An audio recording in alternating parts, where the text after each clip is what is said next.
Why don't you show your love to the panel one more time? Fantastic, fantastic, fantastic. I think one thing we should commit to today as we discuss commitment is clapping for them. Senor, at least we try committing to that, eh? Let's see commitment, you're clapping. Let's go, let's go, let's go. All right, I can promise you one thing. If you guys become the best audience today, by the end of the event, we'll parade the single people here, and you will know who's who. Hakuna guesswork anymore. Hapo sawa? That's a deal? Awesome, awesome. That's a deal. That's Over a to you, deal. Nyawera. Fantastic. Welcome to the conversation today. I think we can just lower the music just a bit. I think Moji sounds really good. But we can lower the volume just a bit. Hey. Just a bit. Thank you so much. Please listen to Amini and other songs by Moji Shot Baba on his YouTube channel. This right here is an advertisement courtesy of Moji Shot Baba and his entire family. I think we can, if Lower the not volume. low kabisa, because Ben anasema it's not his type of music. Wow. Good. Friendship. Fantastic. So one of the things that we want to find out today is about commitment in general. In general. And see what I did there? Yeah. So we have an amazing conversation and an amazing panelist. We have guys who are married, who are single, who are in relationships. And we want to tackle one common topic of commitment. And I know most of you would wonder, why is the panel different? You know, it's because commitment looks different at every stage. Back to you. How can you stop in such a deep point, surely? Is it a Commitment cliffhanger? looks different. Hizo una log out.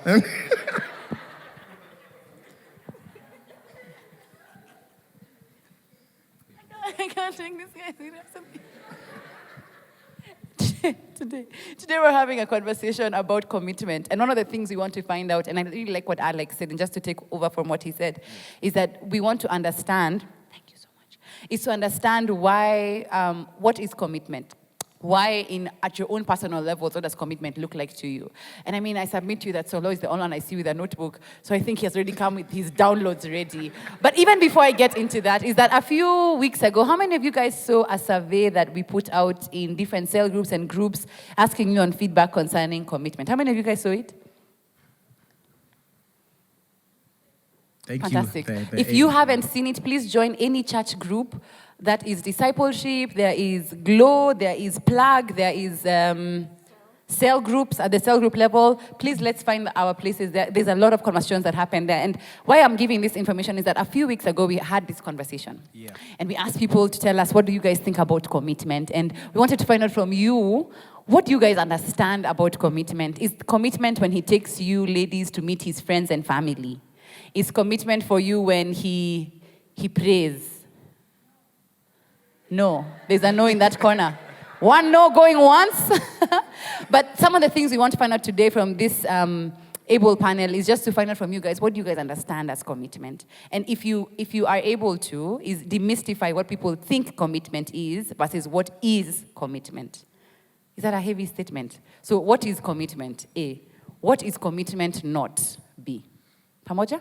Yeah, that's good. That's great. All right. There's a mic near you. Please feel free as the Spirit leads you. Makowi, you can take the mic right next to you. That's the voice of God. Harden not your heart. Men are always fighting commitment. Ni. One job, guys. One job. There's a mic here.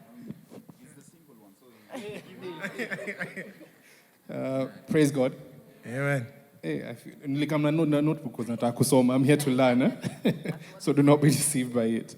So commitment. Let me say, obviously, being a single one again, it's I'm still in the learning process, but some of the things that I've been picking up over time, especially working in the very able direction of the Mauras and the likes, and the Magics and the likes. Wow. Is, yes. I'm just a vessel. Is time. First is time. There has to be a sacrifice of time in there. Yeah. Intentionality as well. And clear-cut communication, plus boundaries being set on both ends now. Yes. So me saying these things is not because I perfected that art, it's because now I'm in the process of learning that particular art. But it's what I've seen modeled around the people that I've been walking around with, or the platforms that I've been exposed to. That is what I'm picking up over time. But yes, mostly time, intentionality, clear communication, and boundaries being set. My goodness, if all men spoke this way, my Jesus. Ladies, can I hear an amen? Isn't it? It's so intense. Communication. What are you saying? Not all men understand what this is, but I'm curious to find out from a man who's, Makowi, you're in a relationship. And it's easier said than done when you're outside. You know, this is how men behave. We are communicators. We have boundaries. We are vulnerable. But in the space where now you're in a relationship, what does that, what Solo has said, look like practically? Vitu kwa ground. Vitu kwa ground is different. When I was single, I had all this put together. Correct. I knew what I wanted. Then I met her. And she changed your life. Things changed. Because you see, it's easy to say that. And it's interesting how ladies communicate. Yeah. Because mtu akisha kwambia tu na fail, it is less with a lot of meaning. Yeah. Personally, I'm this kind of a person. I'm task-oriented. I get it done, and she is people-oriented. So number one, what Solo has said, number one, you have to unlearn. Commitment is more of a verb than a noun. It is it's a lot that you do in it that makes it commitment. Commitment is just a statement. Then you start the work. There's a lot of work involved. Case in example, my work schedule and hers, totally different. I work crazy hours. So tell me, I'm out of work at around 2 a.m. Who will you call at 2 a.m.? But we have to be deliberate. You will call the Lord.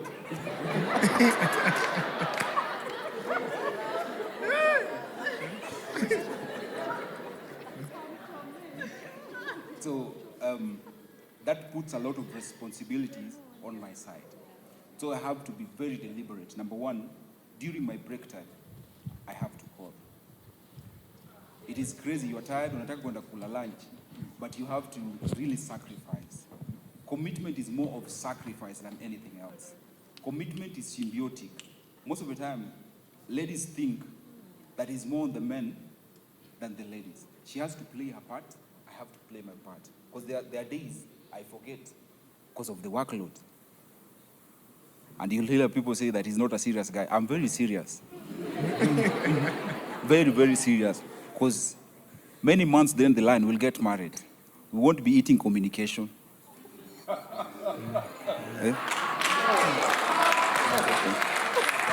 Have you heard? Continue. This is so good. The men are clapping too hard. So we have to be realistic about it. Because most of us, especially for me, I grew up in an environment that everything was working. And that is what I thought was the standard of everything else. She's a mature person. Yes. 22 plus decades on planet Earth. And I have to come to her level because I can't love her the way I want.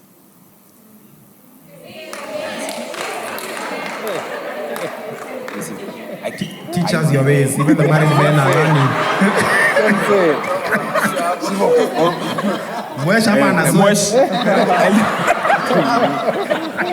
Elder Moshe amesema niachie hapo. I'm a man of honor. I'll respect his word. Moshe, no pressure. No pressure. No pressure. No pressure. Alex, where did you go? I'm already in it to 5 years now. Yeah, so I'm deeply committed. Wow. So in the place of marriage, what does commitment look like? Because now you have this person.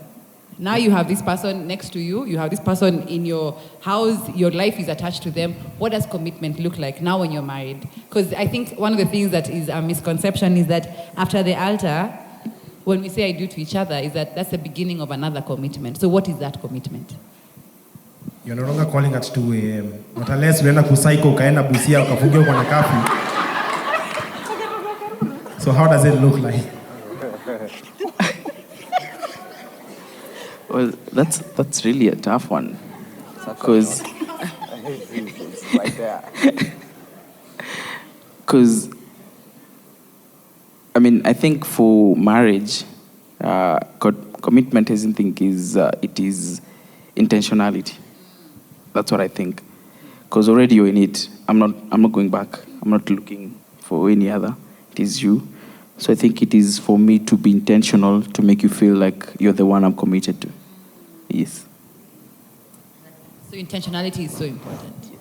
Fantastic. So one of the things that I think is a problem for us ladies particularly, and I speak as Nyawira representing a majority, it's usually a hard thing to speak for many people, but many ladies have an issue with commitment from men because we feel like we are always ready to commit, but this uncle is taking so long. What are you looking for, a star in the north?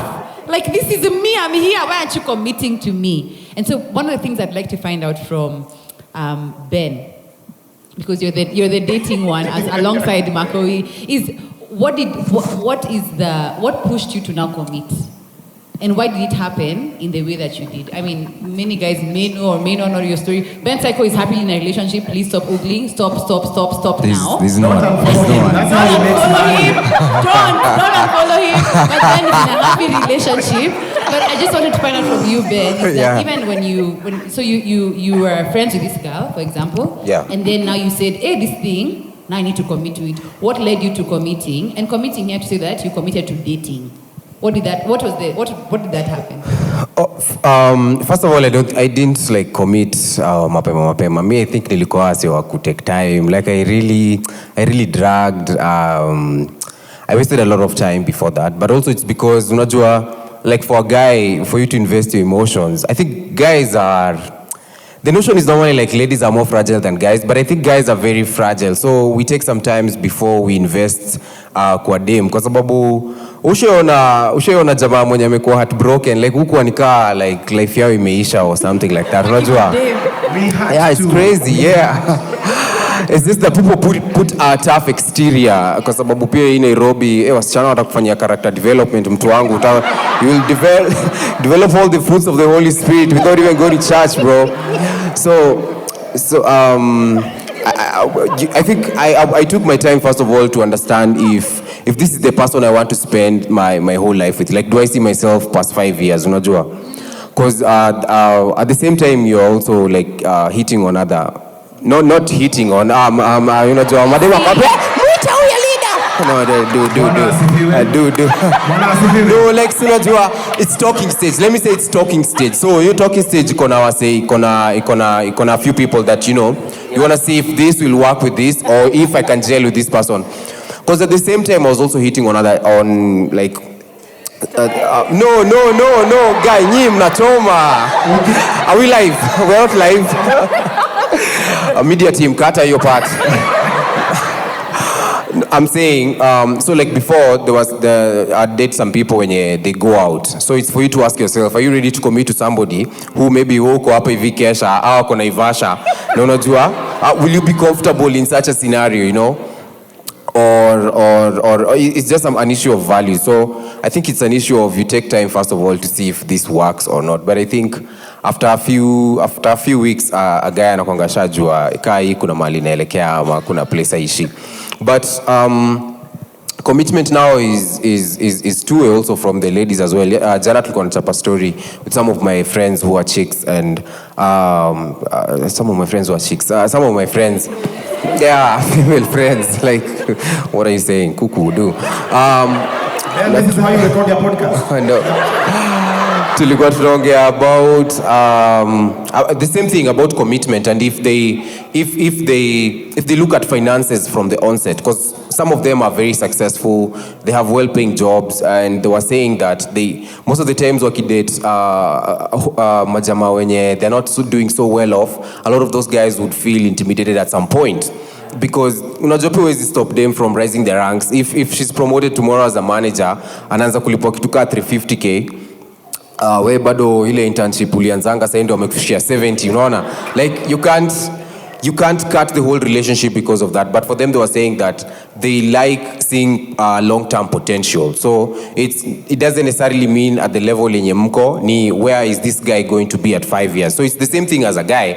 where do I see this chick in like 4 years? Are we going to be in the same value system? So tunafanya the same investments? I don't know, kula tu pesa zote. So yeah, so I think commitment is mental. You have to make it in your mind first, and then now you evaluate if all these values match, and then you go. What you're saying in a nutshell is that even as I have, for example, I have seen this potential man, and me, I'm a willing and available sister, is that I shouldn't cast him out for taking long because he's on a journey of processing. Are we in agreement? That he's putting his thoughts together. So what I'm saying is, it's wrong for us also as ladies to give this guy pressure, considering. Is that what you're saying? Yeah, but of course there are signs. Kuna signs uta notice hapo before. I think, for example, if normally like me singe date, like say any text, like not like all the time, but at least like there was this one time nilikuwa date dem flani maze. I think alikuwa texting ka once in 2 days maze. Nikajua you need to start knowing your place, my brother. You know, yani unaingia Facebook unamwona huko hivyo akicheka na wasee ama Twitter and all that stuff. So yeah, unaona. So I think. Alafu inaitwa Kaki Taliban. Kaki Taliban, yeah. Taliban. So of course kuna hizo signs uta notice before, and I think communication inakuanga very very important. Kama mseta kuongelesha saa hii on talking stage, na hiyo ndio time ya wase kuongea. Sasa ukishamari, what are you guys, how is it gonna be? So I think kuna hizo flags you need to check. I think also going back to the foundation of relationships, you find there's so much misconception. One, the guy seems to be taking longer, always, but it's only when the chick is right and ready. When you're ready, all of a sudden he's taking too long. But there are also women who keep guys waiting. Ukweli uongo. So is it a matter of, when it comes to ladies, they give so much pressure? Do guys give pressure when you have not given them an answer?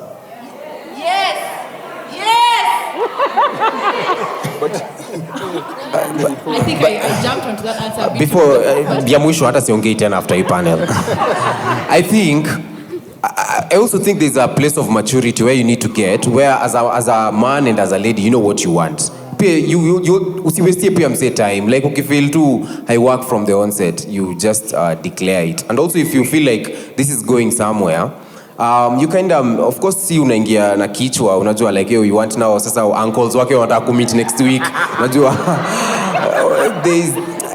but kuna ile like you guys can already tell if this is going somewhere or not, but bado yenye you guys are still not yet sure that's somebody who's also not so committed, like when we address it from as Shani shares on the same as we address it from. Let me give it a topic like the fear of commitment in the initial stages. We are not dating. I don't know how I date. We are just getting to know each other. And one person seems to be ready, and the other person is not ready. And then there comes pressure of time, expectation of how you should be acting around me because I'm ready. Me niko ready. When unanipea pressure. And there is no written rule. And the problem about this topic is that we don't have written rules biblically on commitment, and this is how we should look at it, and this is how it should be done. The commitment inaanzanga kwanza huko kwa ndoa. But now, since we are still dating to get to marriage, this is still an issue that's a problem. So my question could be, since there is no unspoken rule on this how it should be, is there a simpler way to approach it than giving pressure? Because I'm getting that people receive so much pressure of I'm ready and you are not. I think, just to echo what Ben has said, it's very important to know yourself. So like for me, for example, if you don't text me often, I will feel a certain type of way. So if I'm in this situation with this person and they're not texting me, then what boundary can I put to make sure that I'm not being hurt? Because clearly, this other person is not affected as much. Do you get what I mean? Yeah. So I think it's understanding yourself and placing the proper boundaries. For example, if you are with this person, this guy who you're constantly going out on dates, you're talking, there's all this connection and chemistry and communication, but he's not making the next move, it's only fair to yourself for you to place a boundary for, okay, this is what's happening, me na catch feelings, so I need to maybe fall back or not go on dates anymore with you, because the more we're going on dates, the more my feelings are continuing to like kuongezeka to catch. So yeah, just placing the proper boundaries so that at the end of the day you're not hurt. Yeah. You know, because even when you're dating, you're supposed to still have boundaries, right? So yeah. But I think something we should say as a disclaimer is that it's also ungodly of us as ladies to demand commitment in the first 2 hours of meeting a man. True. Like you just learned his name. Yeah. Come on, guys. You see it, and we know it. All of you know that girl in your head, and you're all saying hi in your head. I can hear. But you're all saying it that you met this guy, and it's like, hi, my name is. Oh my God. The world is falling. You should text me now. So you should talk to me now. You just met. And I think it's also, if we're having an honest conversation, is that even for us ladies, we give ourselves this pressure for commitment because this man has just told you his name. But Nyawera, men do the same. Okay. A man can look at you. He's not saying it, but in his mind, mshama niza rurashio watoi nini. Ana receive dawari ya watoto wenyu. I may travel very fast. It's only that ladies are more vocal. That you say it more about commitment and stuff, but men travel very fast also because men are visual beings and also have visions. So atakuangalia na ataanza kuona hizo vitu zote in his mind until you tell him you're married. Yeah. Until you tell him you're married. One of the questions that came out during our survey, maybe I can just read it, was that we asked which of the following things is evidence for commitment in a relationship. Keyword there is in a relationship, not between two strangers. So the first thing was he or she being open to meeting your friends and family, right? Okay. Him proposing for marriage. Stating what he wants. There was prioritizing one another. There was spending time together. There was also safety, openness in the commitment. And there's also allowing for vulnerability and accountability. So many people had different opinions about it. It's interesting that many people thought that him or her being open to introduce you to friends and family was a bigger commitment sign than proposal to marriage. Isn't that interesting? And that's outside marriage. And that's outside, like we're just dating. But one of the things I want to find out is, in a relationship, at what point should I meet your friends and family? Maybe Sheila can give us a biblical answer. Yeah. I'm sure Leah did something or two. I'll just get biblical, I'm sorry. The Bible says two cannot walk together unless they are in agreement. On brand. So I think there's no threshold per se that has been put out there for what you need to do. I think it boils down to the both of you. Because we've both decided to walk together in this journey and we're dating, the both of us need to get to a point and say, okay, so we've been dating for 6 months or 3 months or whatever. I think, do you think it's time for us to get to the next level where we get to introduce each other into our spaces? Our spaces are our friends, our sister, our that favorite cousin of mine.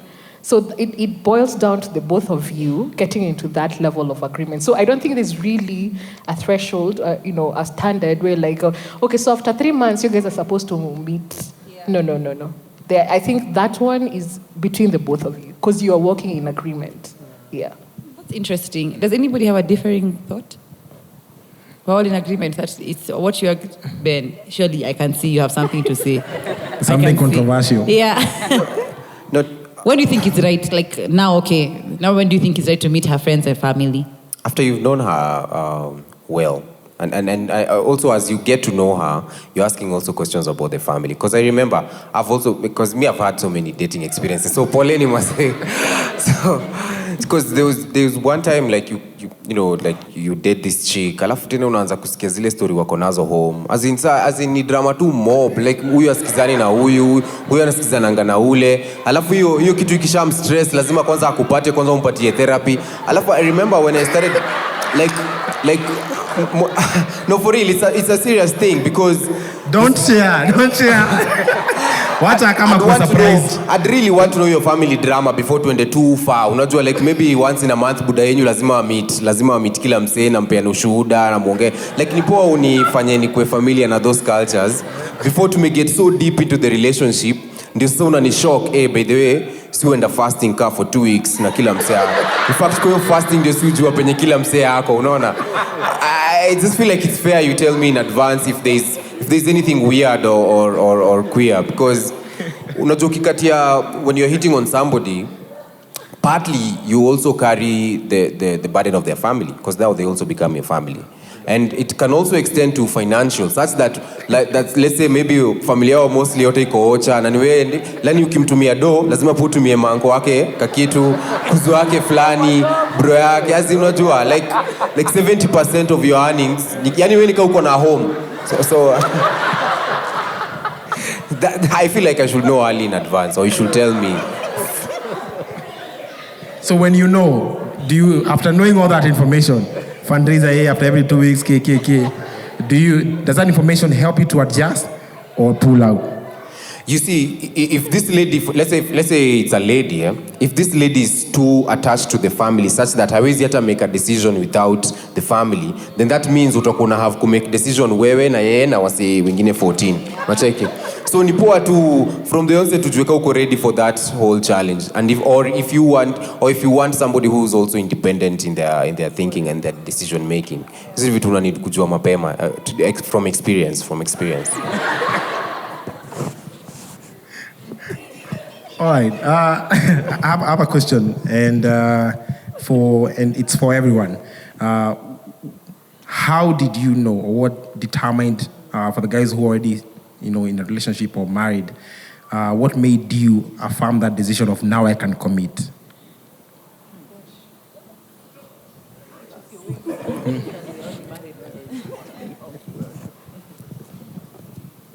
I'll also answer from the Bible.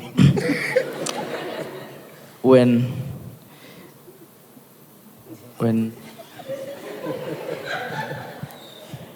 Good revelation.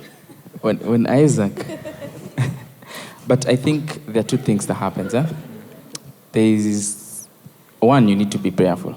You need to, because these things, as much they are issues, interpersonal issues. I think the first thing is we as Christians, we have a secret, and that is prayer. We have a source of victory, that is through prayer.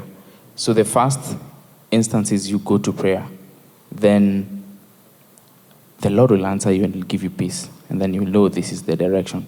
So there are two. The first way is that the Lord speaks to you, it's through your mentor. You remember Eli and Samuel? Yeah. The first, when God was calling Samuel, he heard like the voice of Eli. Like, no, it's not me. When you go back, say, here I am, Lord, speak to me. So there's a level of accountability of a mentor or someone who's above you. Then there's another level of you getting to hear the voice of God directly to you. So for me to commit fast, I need to clearly hear the voice of God. This is the way I want you to go. Otherwise, you will get yourself into a mess, and sometimes you have to suffer through the mess. All right, maybe Solo can give us a less spiritual answer.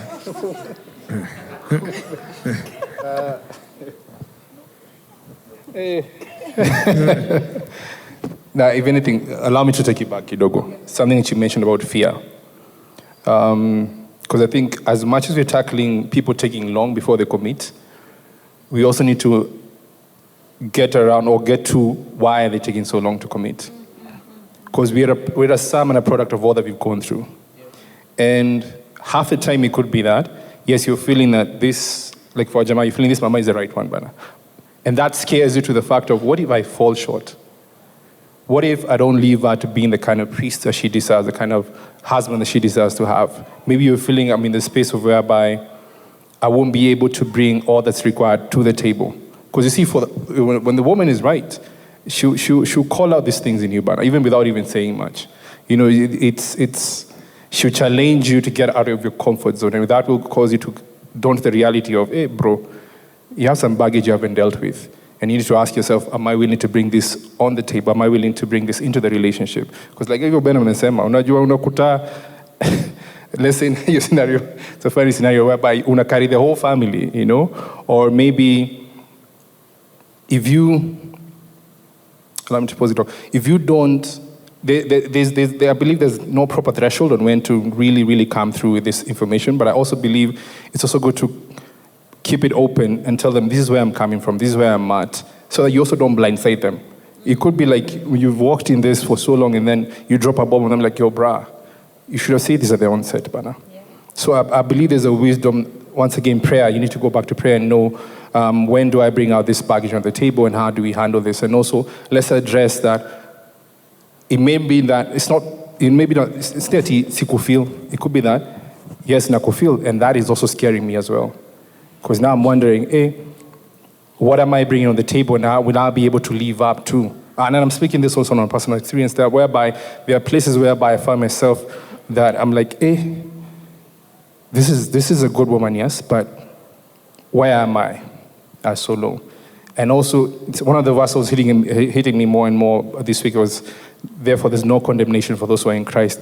Also at times, we condemn ourselves. And with that, we self-sabotage. Whereby you're feeling,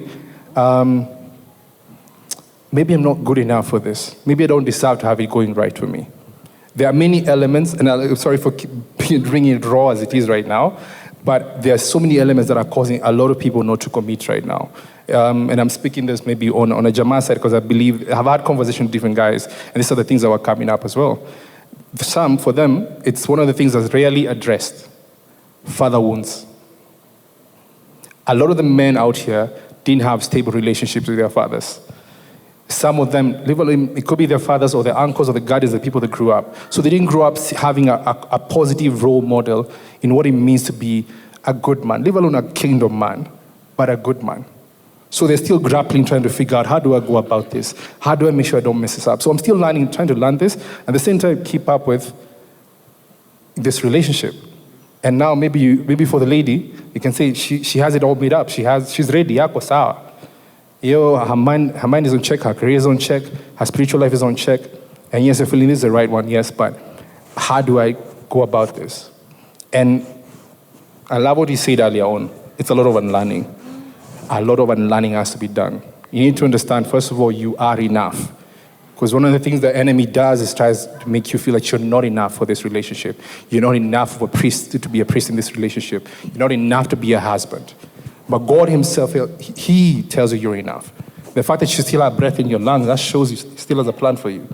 So maybe I'm speaking to someone out there. Maybe I'm speaking to a fellow Jamaa out there. Don't condemn yourself. Don't allow yourself to get caught in that mess or thinking, I have too much baggage to bring on the table. If anything, he tells us, come to me or you are heavy laden, and I will give you rest. I believe that applies also to this. From what I've seen, marriage is a beautiful thing, but it's not model every time. Mkiingia classic asubuhi, guys were calling in. That doesn't give you motisha to get married. Guys are calling bana, watu wanataka kuwana huko nje, sijui wife alisafisha account yote ameniacha hivyo mataani. So there are not a lot of models out here showing that marriage is beautiful or being in a relationship is beautiful. But I'm glad that we're in spaces whereby you're able to see that. And as I said, for me, I'm here to learn from the senses here. But I feel it's also crucial, as we are addressing someone taking time, let's also address why. Let's not just judge it as face value and say, guys out here battling stuff by now. And unless we're willing to have those raw, uncomfortable conversations, then growth won't be there.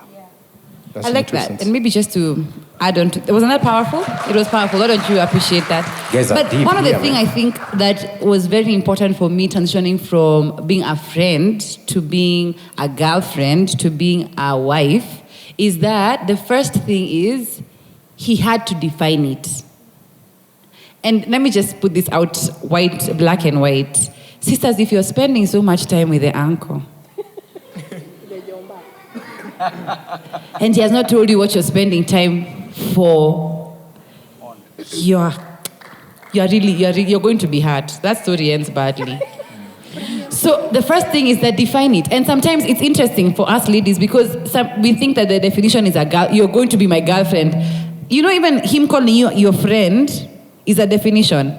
Means you're not just his boy. Let me tell you the most interesting thing. I wish Moji was here because it was the funniest thing when we were dating. There was a time we went for a function. So at that, I was a new girlfriend. Wow, I'm a girlfriend. He asked me, will you be my girlfriend? I said yes. I'm at this function. So we've sat down there like, oh, Moji, yeah, have a seat. And I'm sitting next to him. I'm waiting. Tell this person who is next to you. Say, this is my girlfriend. Say.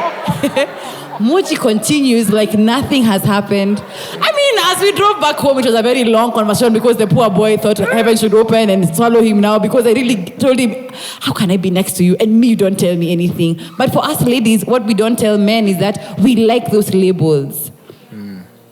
And we don't like the labels being given to us fakely. Like, don't say, hey, this chick is my boy. Me, I'm not your boy. I'm not your boy. I'm either your friend. This is my mama. This is my mama. What's that? What's that? Can you tell me what we are? Define it. Define it. So not only does he have to commit to you, but commit to everybody. To the society. Hey! 49 others. Ladies, let's be honest. When you walk into a place with a man, let me just illustrate. I'm not heavy. The man is just there next to you. Everybody's looking at you guys. You're looking at this man. You're wondering, can he just tell people that this girl is taken? Don't you want that feeling? Correct. But so the first thing is define the relationship. For most men, is because before you come in the picture, and let's say you're the last, the finalist. Yes. Yeah. By the mere fact that you have been taken to some spaces, you need enough to say, don't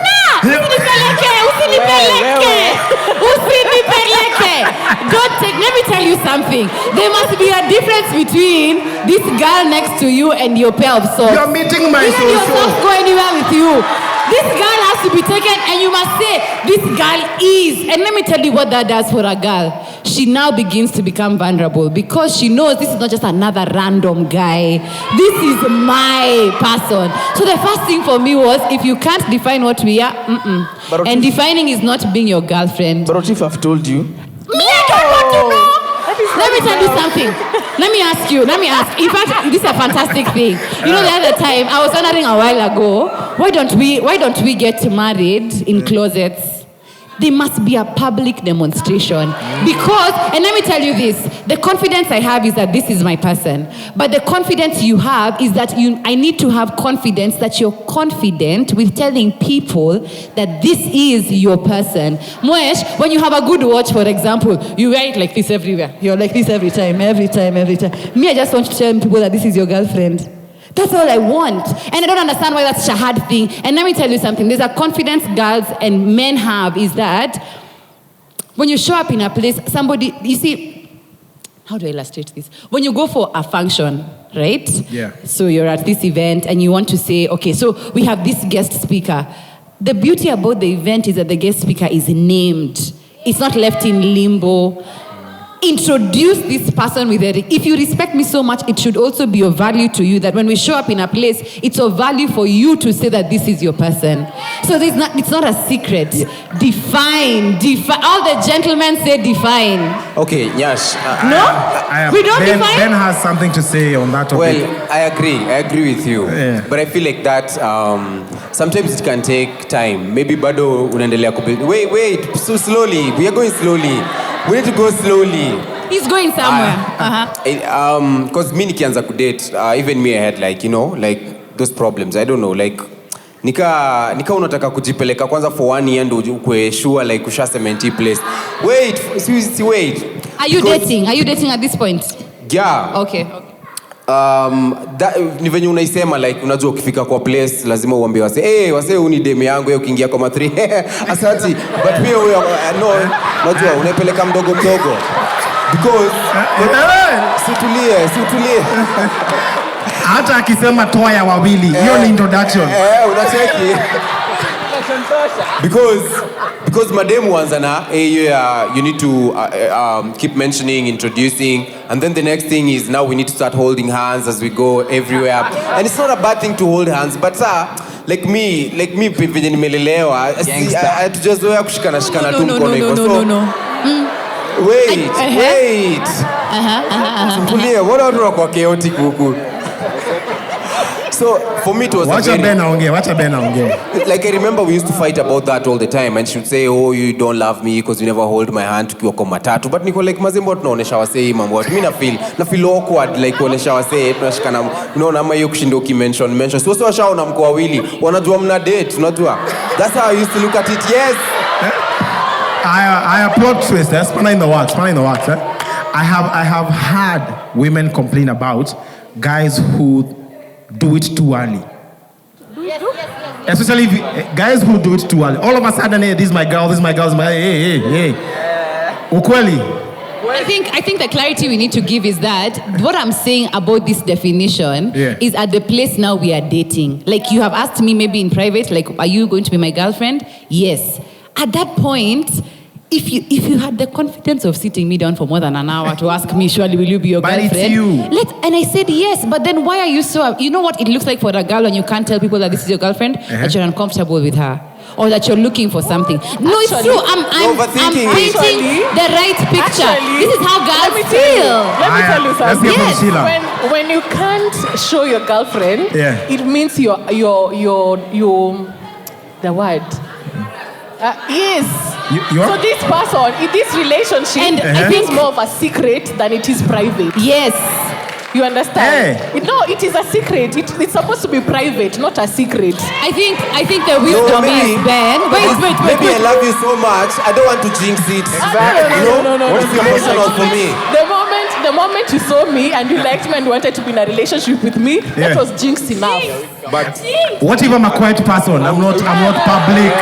You know. You see, I don't want attention. I don't want drama. I'm crazy. We are not influencers.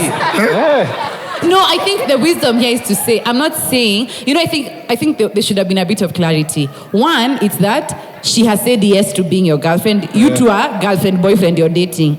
Number two is, I'm not telling you to go declaring that you have a t-shirt everywhere. My girlfriend. No. What I'm telling you is that in the spaces that matter, it should matter. But then also what my discomfort is that, you see also, let me explain something to you. You know when you're dating, you don't have a wedding band? So this declaration of your relationship sometimes, keyword there is sometimes. If you've decided that this is the girl that you want to spend the rest of your life with, that declaration builds a level, it's like you've taken your relationship to a new level. I'm not saying you go on social media and parade your relationship. All I'm saying is that if we rock up to a place, hey, me, you don't hide me. No. But and you know, I think to say. I am agreeing. You see, on the flip side, as ladies, we know what we want. We are making noise on what we want. But as guys, you've seen I'm not doing it. Why not sit me down and tell me, kindly, I'll appreciate it when we go to these serious spaces. Introduce me as your girlfriend. Because guess what? You'll be making noise and more noise and you'll remain single. And there's no change. Because you are. No, that's a great point. You see, the problem is. Maybe he's not an introducer.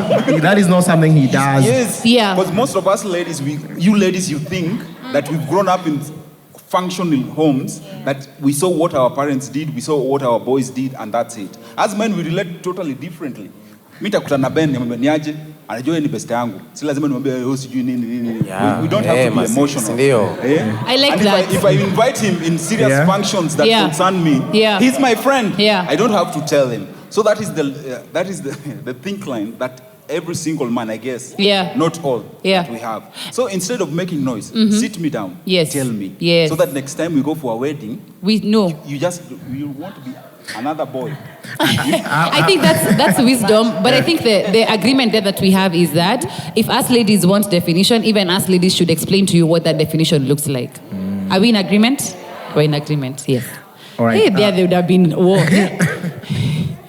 Question for Mwesh. Since you've seen how much chaos and drama there is in this phase of guys who are dating and there was one single, can you paint a picture of how is this the same? Are they the same issue you go through in marriage? How does it look like in marriage commitment? I mean, it's funny because they're the same issues that you'll go through in marriage. That, okay, once you even get children, it becomes even more complex.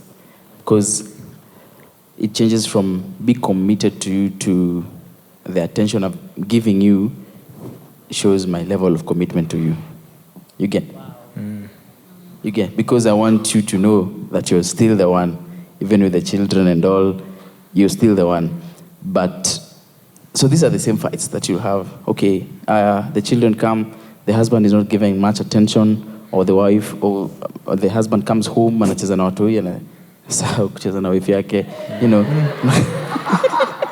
Like, you know, you're giving him attention, that's what I mean. So it's the same issues across, but I think what you've said is quite important. Yeah. These issues are solved at communication level. You know, these are my expectations. I expect you to do this ABCD for me, and this is how me as the man or me as the wife, this is how I'll meet your expectations. Is there something as unrealistic expectation of commitment? Because, you know, everyone is different. You know, what commitment is for you is different for the other person. And as you talk about the expectation, or do you even talk about this expectation, this is how commitment sounds for me. This is how it looks like. Introduction by day 3. Day 4, tunaenda kwa wazazi. The steps, the 5 steps, or how is it defined for you? And what makes them realistic and unrealistic? Sheila. Of course, there's the dictionary definition of commitment, but when it boils down to an individual, for me, I have my own definition of what commitment is. For me, number one is, yes, we are friends, but tell me we are friends. Define that we are friends. Then when we go to the next level, let me know that we are going to the next level. For me, introducing me to your people, to your friends, is not enough for me to know that, you know, we belong together. No.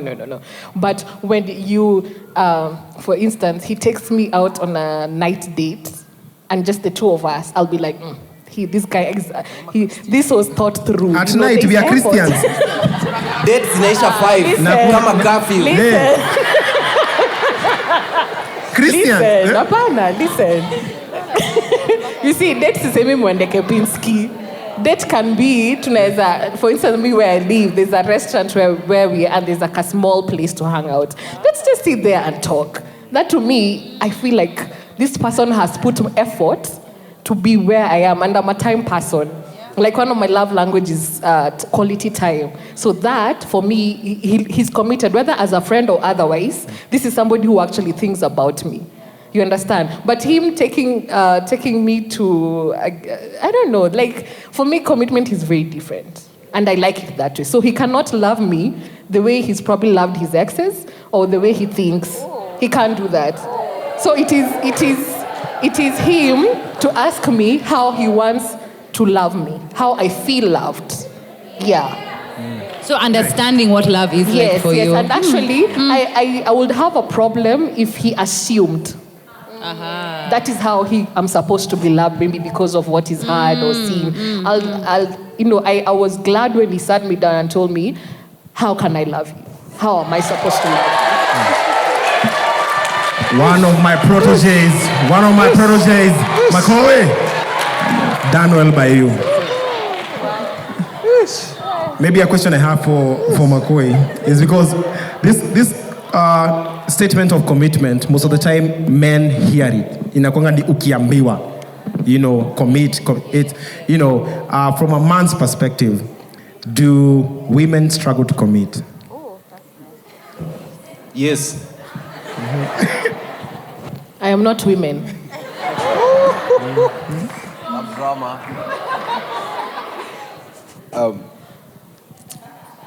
You see, most of the time, ladies have a default perspective of what commitment is. They've learned it from somebody else. So they've seen movies, ama utakuja kuambiwa Suli. ama so they start giving you examples. venye Moji na Nyawera, venye Pasi na Pauline, venye Steve na ZP. For the moment you tell me that as a man, it turns me off. Yeah. I kid you not, till kingdom come, I will not commit. And number 2, ladies should be very careful, especially as Christians. Don't be too desperate that relationship ni event. Wewe unakaanga tu hapo unategea ukatiwe uingie box. That's a red flag. Inauma. That's a red flag. Yeah. I found her while serving. That's the way. Okay, after committing to you, then what? Then what? Do something with yourself. Have value. Yeah. Because you see, as men will always talk. I say, hey, all of them, hey, ana worshipingi vizuri. That's a tick for me. That's nice. Those are the conversations we have, by the way, about your spiritual life. Those are the things we discuss. Don't. Your purpose, assignment, hizo ndizo vitu si discuss.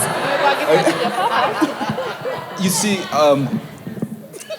and sorry to say this, I'll be raw, but have content.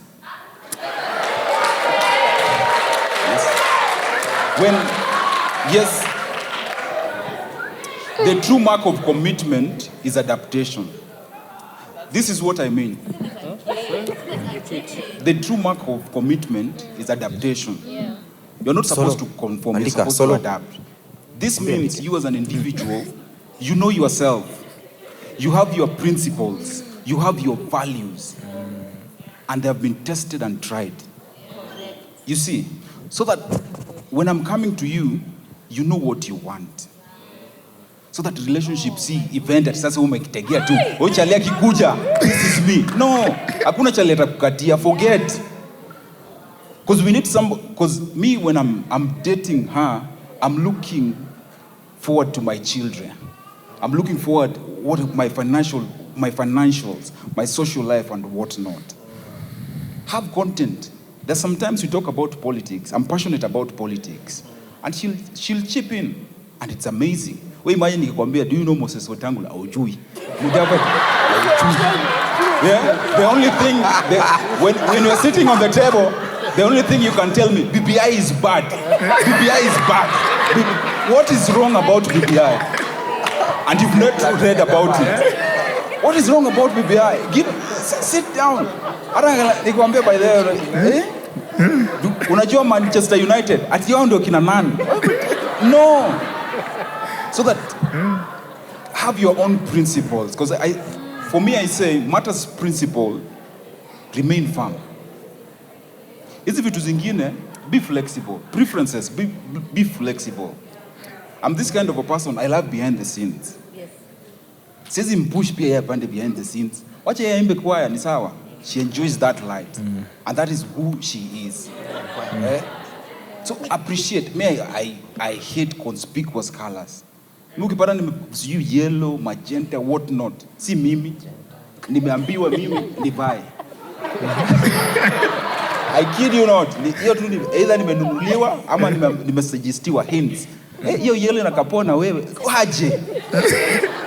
But you have to put it on so that it tells her you're committed into this. So you're committed into this. So all these fallacies that ladies have, wachaneni nayo. Wachana na Alejandro. We forget about that breakfast in bed. Ndoto mchana. Wachana nayo. Actually, Makoi, from the married people, hakuna kitu kama breakfast in bed. Because you see, not unless naishi living room. we have to decide from the onset. Are we dating like the world or are we in church? Oh, that's so good. Are we born again or are we in the world? Yeah. So from that point, that is where we start. Let us pursue God. My irreducible minimum was we pursue God on our individual basis. Because I can't teach you how to pursue God. Sure. You have to pursue God for yourself. Because one thing I know, I might be communicating, she won't understand. It will be gibberish. She might be telling me some things, because I've seen it. There are some things she's telling me, I'm like, What are those? So what? Stima imepotea, si KPLC watakuja tu waunde nini? But you can't say that. Unakaa tu unasikiza. Unasikiza tu. That's why I always appreciate so much Pastor George. Unaulizwa, but hizi mandege zinaenda wapi? Mbona ni usiku? You're like, okay, it is 6 p.m. It has to be dark. What do you expect? But it reaches a point whereby you understand her. Yeah. Then progressively, you have to extend grace. Progressively, she has to reinforce it. By the way, ukufanya poa, and I say menyewe easy poa. But God, all of us, we are pursuing God. Then every single thing will fall into place. Pole pole too. Because most of us, we want microwave answers. Atumekutana na Charlie leo, amekuwa hivi for the last like 25 plus years. Unataka kumchange overnight. It's impossible. If it happens to you, we thank God. You will be the first miracle. You are the first one on planet Earth.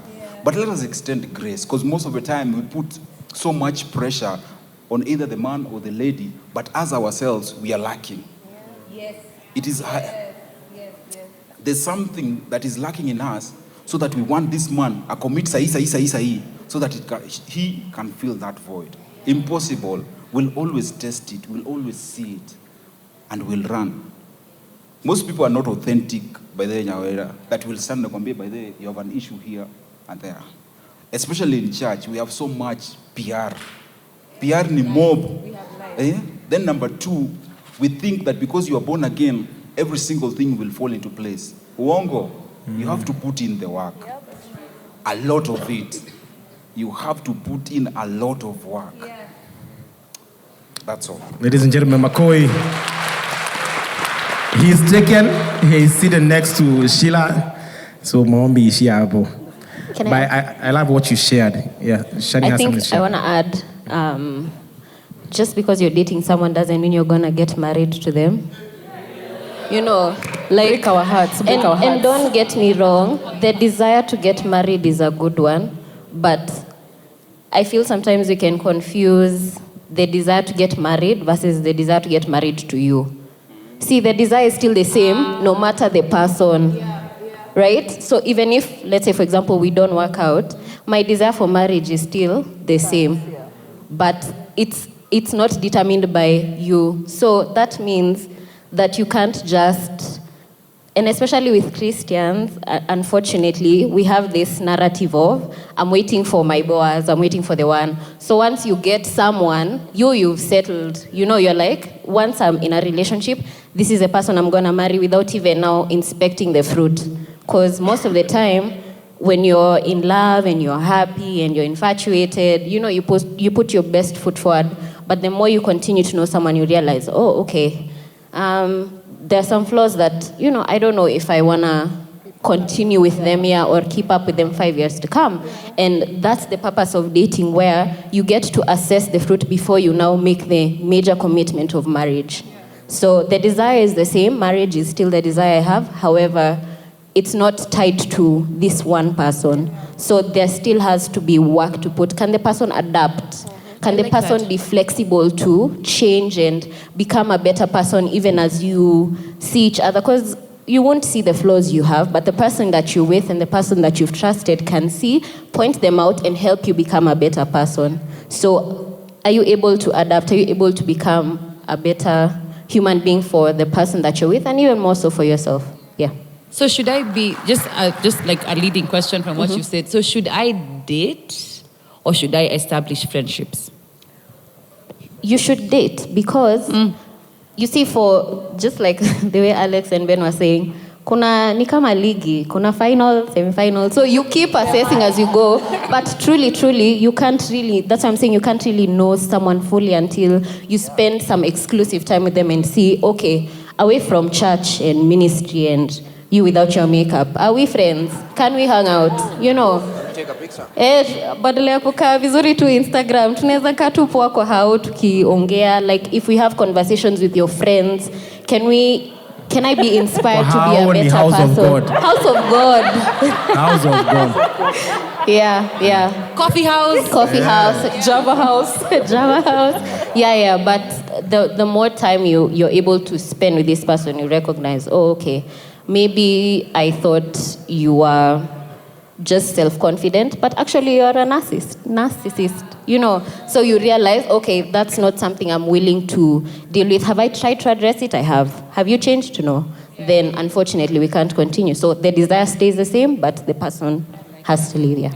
I have something about commitment, especially if we're getting to know each other, right? In the intention of marriage. Let's say we've started off in a relationship, we're getting to know each other, we're becoming friends as we continue, and then along the way, either of us sees breaks.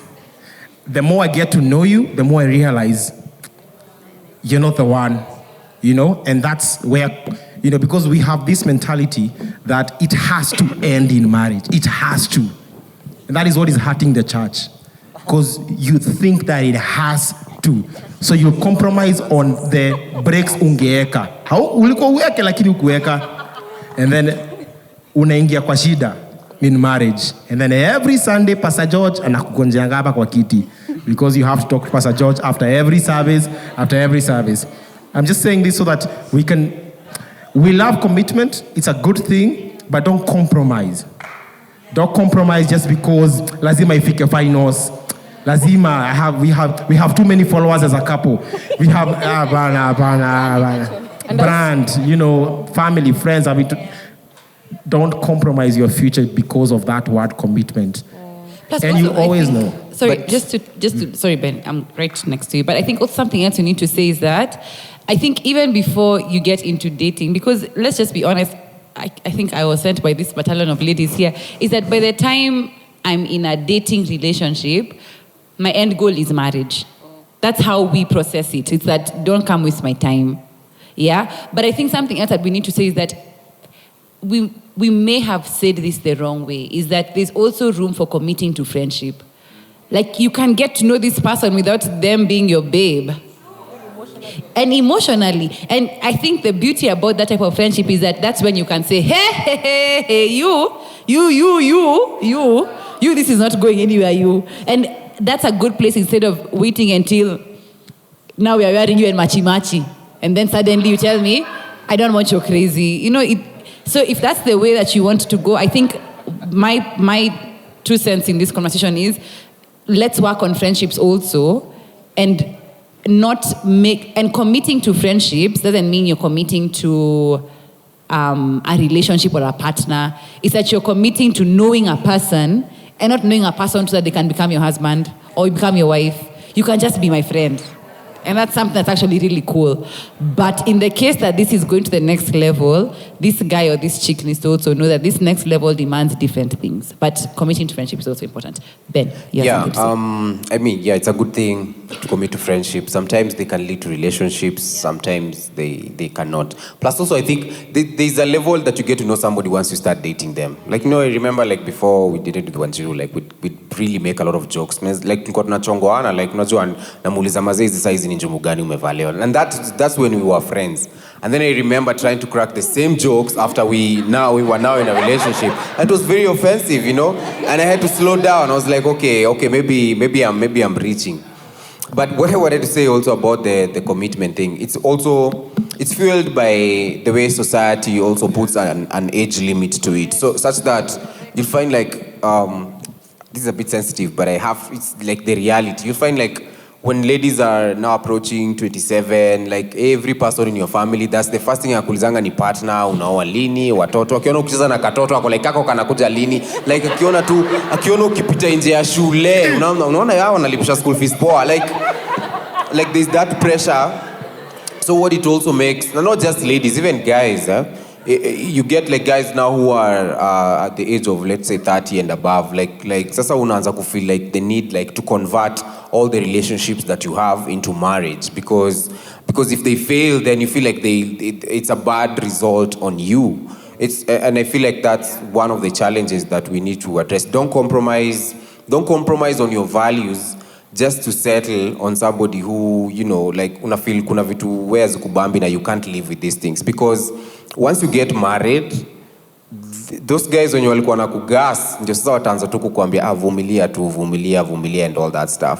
So I feel like before you make like the major decisions, you really need to have decided if this is where I want to go, and there's really no age limit to it. And by the way, this pressure used to be there even in the days of Jesus. Like Jesus even at some point had to address it. Yeah, it's in Matthew, I think 23 or 28. Where yeah. Moshiri can confirm. Iko hapo. For real. And Jesus concluded by saying, by the way, some people here will get married, some will never get married, and it's okay, you know. So I feel like also the society puts a lot of pressure, especially to guys above a certain age, that they now need to convert all the relationships they have into marriages, and sasa hiyo inafanya tu msee ana go for like sasa standard ya msee kuchagua partner ni pulse kako alive ako sawa. I also think, no, we've talked about commitment, and under commitment there's come about intentionality, which has been very loud. And we find this in church, that a guy sees a girl in church that he kind of likes, maybe because of how she looks or whatever. Then, you know, the male instinct, you know, is like pursue.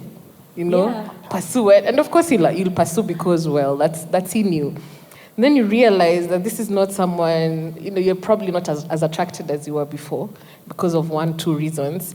Then the problem with that is that by the time you're getting to this point, you've already shown this person that you actually like her enough to want to be with her. You understand? So what do? You leave her high and dry. Before we realize it, you're on the next one, probably doing the same thing. So maybe I just wanted to understand, or maybe, you know, it can be put out there. How do we do this dating commitment thing as singles in church? That's such a good question. I'm just going to let the chairman who's next to you pick up that as I go down to the floor so that we can do some Q&A. But if you ask me, I think women are not clothes. You don't wear them and dispose them at your leisure. But no one is asking me. Ujavaa bado ulikuwa tu mnaongea ukajirealize mimi sipendi watu wanapenda reggae hivi na nideo. Kila kitu rich spice hapo hivyo. No, I don't want that way.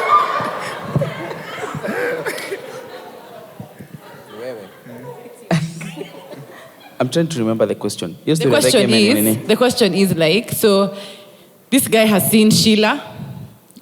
She's like, whoa, this is the girl. He pursues her. He feels like, I'm not feeling this chick's vibe anymore. Then he sees Nya, she's like, whoa. Goes after her. He sees, he's like, I'm not feeling her. He sees Shani. Whoa. Does away with her. So the question here is that in that situation, how do we do godly dating, and what is commitment in that situation? Also, I think the question that also is part B of that in my own throwing is that, is it, if the man is attracted to you, does that mean he's dating you? Is that the question? Also, like, a guy can, I mean, sisters and brothers, like, your eyes are not closed, like, you see a guy and you're like, wow, I like this guy, I think he's attractive. But does that mean that now we start dating? I think that's the other question I have, so, yeah. To the last question, I think it's a no. Mm-hmm. Can be attracted to you today, then tomorrow, next week, hairstyle kidogo, Nick Max. The first question was godly dating. Yeah. And I think the first step, as in we all agreed, is we are led by God. I mean, I think that is where we usually make a mistake, because sometimes we are led by our fleshly desires, you know, and to some extent, we don't know the value of, or the weight of these things until you get into marriage, because the roles of marriage are as well a bit serious. So, you know, there's this who's supposed to love just like Christ loved the church, and there's this one who's supposed to submit just like Christ submits. So, you know, you get there and there is conflict, because when you were choosing, you did not follow the procedures, the right procedures as a Christian. So the first thing is, before you get even to commitment, are you being led by God? Yeah. You know, are you being led by God? This is where I'll start for me to do a godly dating. Am I being led by God? If not, then I think historia 50-50. Sometimes it works, sometimes it doesn't So work. let's just make this a bit practical, Chairman, because this statement led by God has been misused by Yeah, also many in please. the I church. also want to know what is this. It's that if I see this, if this gentleman, so me I usually sit over here, so I'm just worshiping, minding my business, touching heaven on my knees, being ministered to faithfully at church. What is being led of God by this man? Is it that God will tell him, I go and see Nyawera. She's at the front left seat. Your hands. She's Wave. the one. Wave, my son. Yeah, what's that? So, because I think also, let's be honest, is that many men have used that wrongly, is that God has led me to you. And we've been hurt by such men because you start thinking, guy, can I say no to you? And God has sent you surely. So the question we have is that, what does being led by God mean? Is it that the man, what does it look like? Like, paint a picture for me. So what it looks like is, definitely there will be something between you two. You know, it cannot be led by God to you and this chemistry. Since it led by God to you, now you feel his story. So that's the first red flag. If I don't know you, if I don't feel you, I mean, there's a question mark. Yeah. Okay. There's a question mark there because okay. Stages. Yeah, there's a stage. Yeah. So nimekam, nimecheki udema na worship poa. I feel right. Then sijumbona tunatumia na worship poa. Because how do you conclude msana na worship poa? Because Truth and spirit. Because you know your worship meter. There's something we are doing, which is not being real. By the end of the day, even if you're born again, that is what attracts you. As in, that's true. As a guy, when I saw my wife, she was not praying. Hakuwa kwa kesha. Alikuwa tulikuwa mazishi sijui na huko wapi. Wanaume. Mazishi. Nilimwona kwa mazishi. Ilikuwa mazishi ya singleness. So everywhere you go, guys, be on the lookout. Inaweza kuwa. So there's first what you see as a guy, and you won't be. Because everyone is praying. Kila mtu anachukua mikono juu, but kuna ule uliona. Where is Danny the first thing? Like, I don't think. No, I don't find it practical when people say that you know, like I was led by God. I mean, if let's say somebody meets your criteria of good looking, and you have feelings for them, you go for it, man, and then you start praying for it now after I don't think it's only to God anaingilianga. Ni kama kuuliza God nikule pilipili ama nikule ndimu. I mean, really, that's really on you to decide. If you don't want ndimu, ni sawa. I feel like that's over spiritualizing that, you know, because I remember when I started dating Shiro, a lot of my church friends were, ukosho huyo anapenda Mungu sana. Unajua maybe amesema ameokoka but anapenda Mungu sana. And then, you know, at that point I was like, me ndaishi katoloni on her behalf, mas. You know, I'll be that guy. So my prayers were after, when now I went to introduce her to Pastor George. That's when I was praying. I was like, oh Father, I pray I have arrested this relationship, that Pastor George will approve of this, you know. Because utaki pia kumit pasi, alafu pia pasi yako 50-50 about the person that you're dating. Yeah. But I feel like over spiritualizing that, you need to be led by God. I think He has led you by giving you eyes and giving you that desire of that type of woman. Well, I think... Wait, just Chairman, yes. We really need to address this thing because I can tell you just that you can't hear it, but down here, there's a resounding men of God have played with my head. Because it's that many girls have always said, hey, this guy, maybe God is leading me there. But you just have feelings for him. So in that situation, it's that I think the word we're looking for is we need to demystify what being led by God is. Is that the steps of the righteous are indeed ordained by God. And the Bible says he who finds a wife finds a good thing. But in actual sense, the action of finding is not God. It's you. Yes. So what is you in this situation? And also, Moesh, before you answer, in the same question, and also, should that phrase be used? That I've been led by God. I think it's manipulation because I told you I can't say no to you and God has sent you. I'm disobeying God. But wait. They have so many questions. Yeah, God is not doing global, sending people. Let's hear much. Well, I think first there is the attraction bit. Definitely, I was attracted to Wambo. Like, yeah, she is attractive. She is beautiful. So there is that attraction. Then mimi sikutumia ati I was led by God, by the way. Mbona tuambia tutumie hiyo? Sikumwambia lakini nilikuwa najua niko led. You get. So niliona nika like, then niko okay. For me it was that stage of my life, and ilikamio situation nilikuwa I was looking for a wife. Nilikuwa like, hey, okay, mimi natry ka. This is how nimekuwa nikipicture life yangu God. Na even ndo nimekuwa ukinilid, nimeingia ministry, nimedo ministry. Sasa God, mimi na pray a wife. So I met Wambo. Then we start hanging out. Hiyo time ayuko hapa hivi. Hiyo time alikuwa na date a rich dude. Mimi nilikuwa bado naishika. Bado nilikuwa naishi Karibangi South.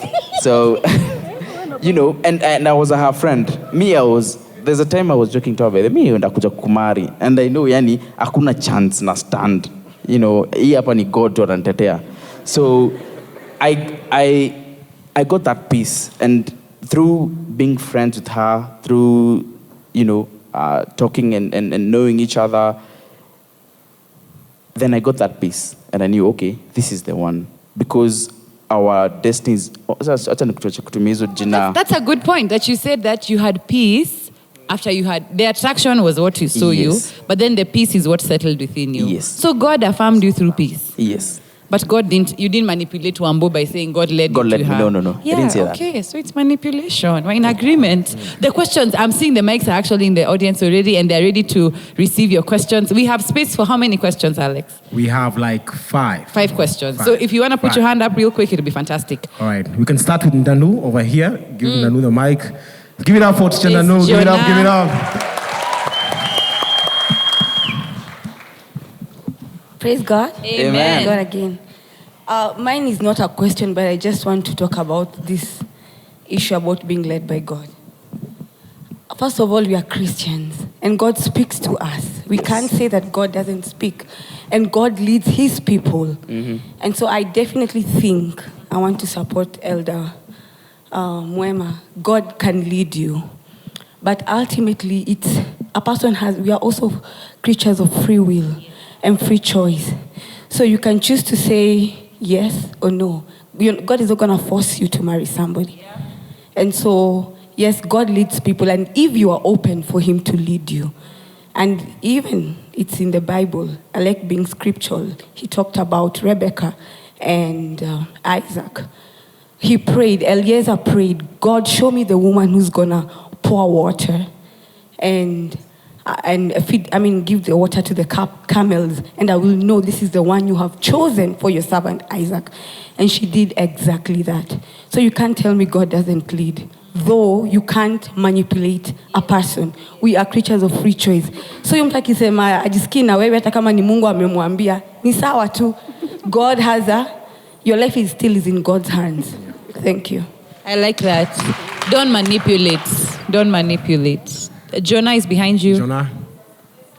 There's someone there, okay, the mic. He has the mic? Okay, go ahead. All right. Okay. Is that two gentlemen fighting? You go first. I like to agree with what Ndanu said. God leads and is free will. But for me personally, I love beautiful stories. I'm thinking on how you'll tell your kids how you met. God led. That is not a vibe.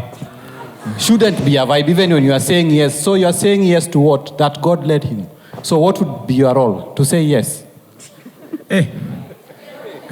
Demystify. So you are not looking, you don't have, per se, you don't have what you are looking for. You are looking for somebody that will be led. Because if you said yes, it means you are saying yes to them being led. What were you looking for? What is your criteria for choosing somebody that was led? I rest my case. So you're saying you could be led, but you should have a criteria. You should be looking, but God can lead you in a direction. Yes.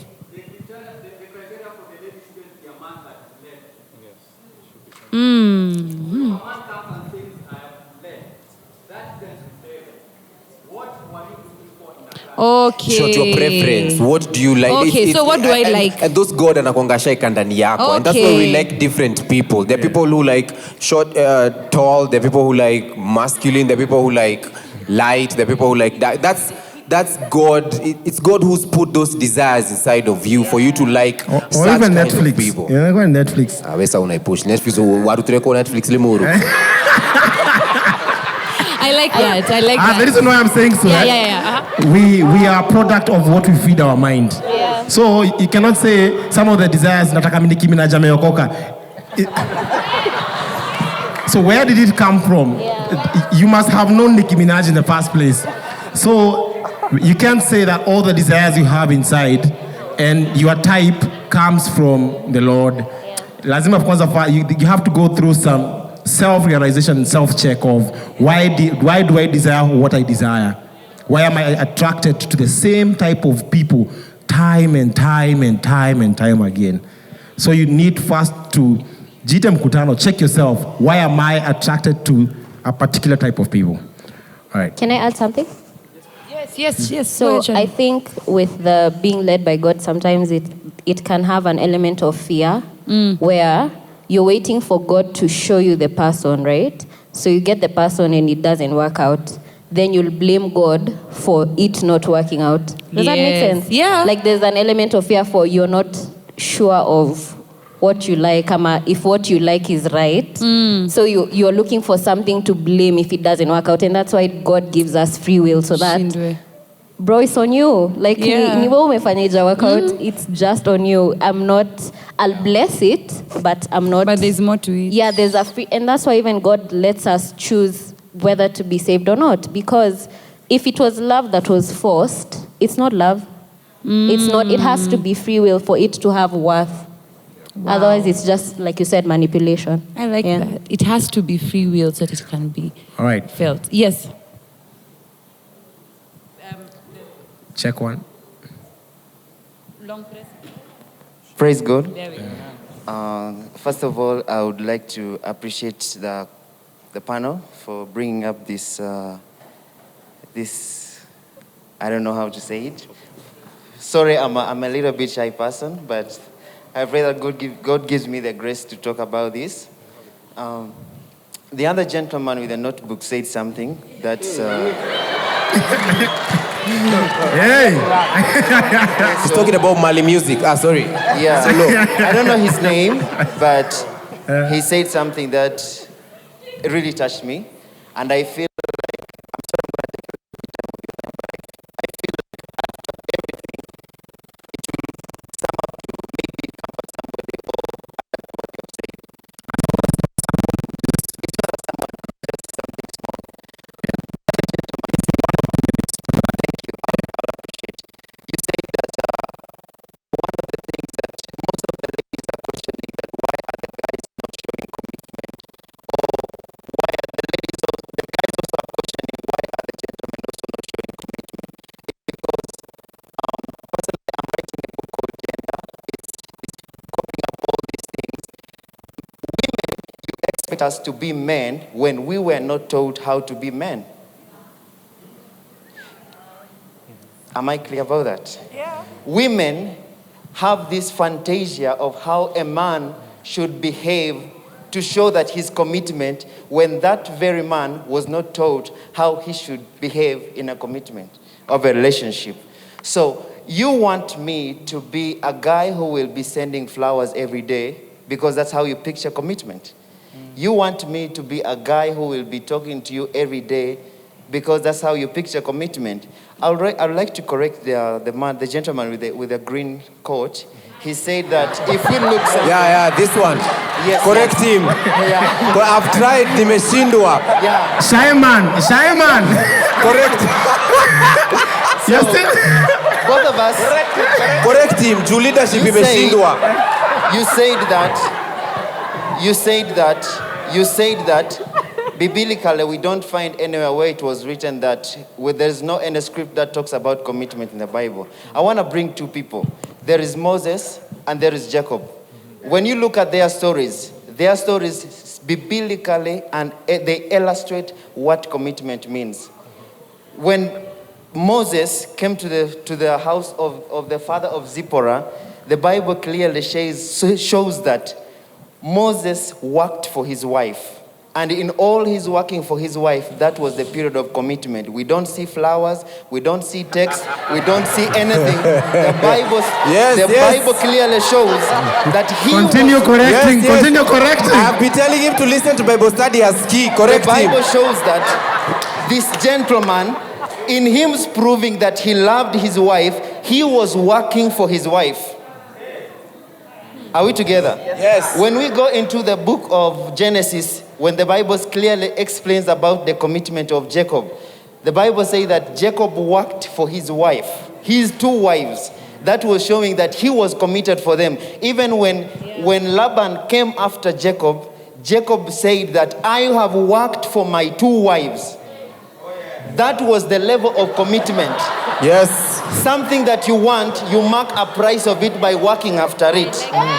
But it's not me showing that I will be there for you 24/7.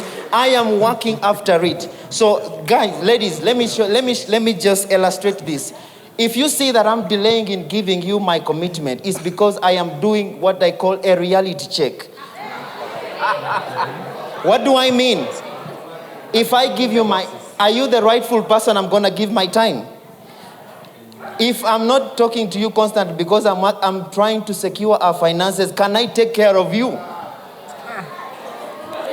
Will my future with you, is my future with you secured? I'm trying to explain this. You might buzz it, you might gaslight it, but it is Continue. You are correcting. Correct the young man. Continue. It is the truth. Because you say that you want to know me better. I'm telling you guys, you will never know a woman better. Even though you stay here for all of the years, because people do change. What you see right now is not what you will see 10 years ago. 10 years to come. Because most of us have been fooled by this thing. Everything that is godly branded, we see that it is good, but yet it is not good. No, you have to say that again. Everything that we see that is godly branded. Correct. We think that it is good, but we also have people who come in church because we were told, when you want to marry a woman, go to church. That's good. That's a very good point. We brand ourselves because... Also, you sister, let me say something. You say that... Yes. Correct all of them. Correct. Yes. Go to the sister. Leave no stone unturned. Yes. Someone can pick that mic. Umalizie na Pastor George. Advise the sister. Correct him. The sister said the sister said that if I love you, everywhere I go I should introduce you. Let me tell you. We guys are so cunning. Continue. Sorry, we can't hear you. You said that you feel loved when everywhere I go with you, I should introduce that. Like an honorable member. This is my woman. That thing, let me tell you. Tell us. Most of us have been failed into that trap. Because we feel like everywhere, when this guy said, this is my lady, this is my woman, that is a perfect relationship. No, I can do that because there is something I want. And I will do it perfectly. Yeah. Are we together? Yes. I can do that very well. I can introduce you to my parents even in 1 week. I can make the whole universe. I can make the whole universe know that you are my girl even in 1 day. Let's listen to him. Let's listen. And also watch time as we wind yes, up. I'm finishing. Yes. I'm saying all this because when we look at the church society, the way the world expects us to be the best, but this is the point whereby we correct ourselves. People come from the world, they expect, because the people in the world look and say, how can the boy who has been in church do like this? We expect that you should be better. No, let me say this. Because we run out of the world where demons are chasing us, we are fighting with spiritual backgrounds and whatever, coming in the church because we were told, because mama said, if you want to marry a good woman, go to the church.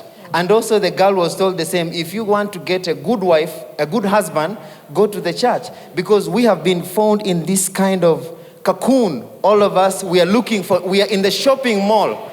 I want this guy who looks like this. I want a wife with I'm sorry to say this, like we come in the church, you say, I want a wife who prays like Mrs. George. I want a husband who is like this, because we don't know exactly what we want. All right. Thank you. All right. Thank you for correcting. Thank you for sharing. There was a point. Zippy had a point. Is there anybody else? Those are 1, 2, 3. There's a lady. I can't see. Okay, there, sorry, it's the light. It's the light. We can only take 4. Yeah. Make sure that every area is represented, and also that side. Okay, I just would like to say something in light of what Mwesh was talking about, and Ben also was talking about. I'm not correcting me. Me, I don't have corrections. So, we were talking about how to pick a mate and where God is in the picture when it comes to picking a mate. I am intentionally not saying being led by God. Because I remember when I came to City Lighters, some few friends of mine were telling me, Hebu tell God to show you your husband. You tell God to show you your husband. I was like, no, I don't want God to show me my husband. I want God to show him who I am so that he can pursue me. And I hope he doesn't tell me that God has told him that I am the wife. However, because we ought to be attracted to people so that we can pursue a relationship with them, we ought to realize that attraction is carnal.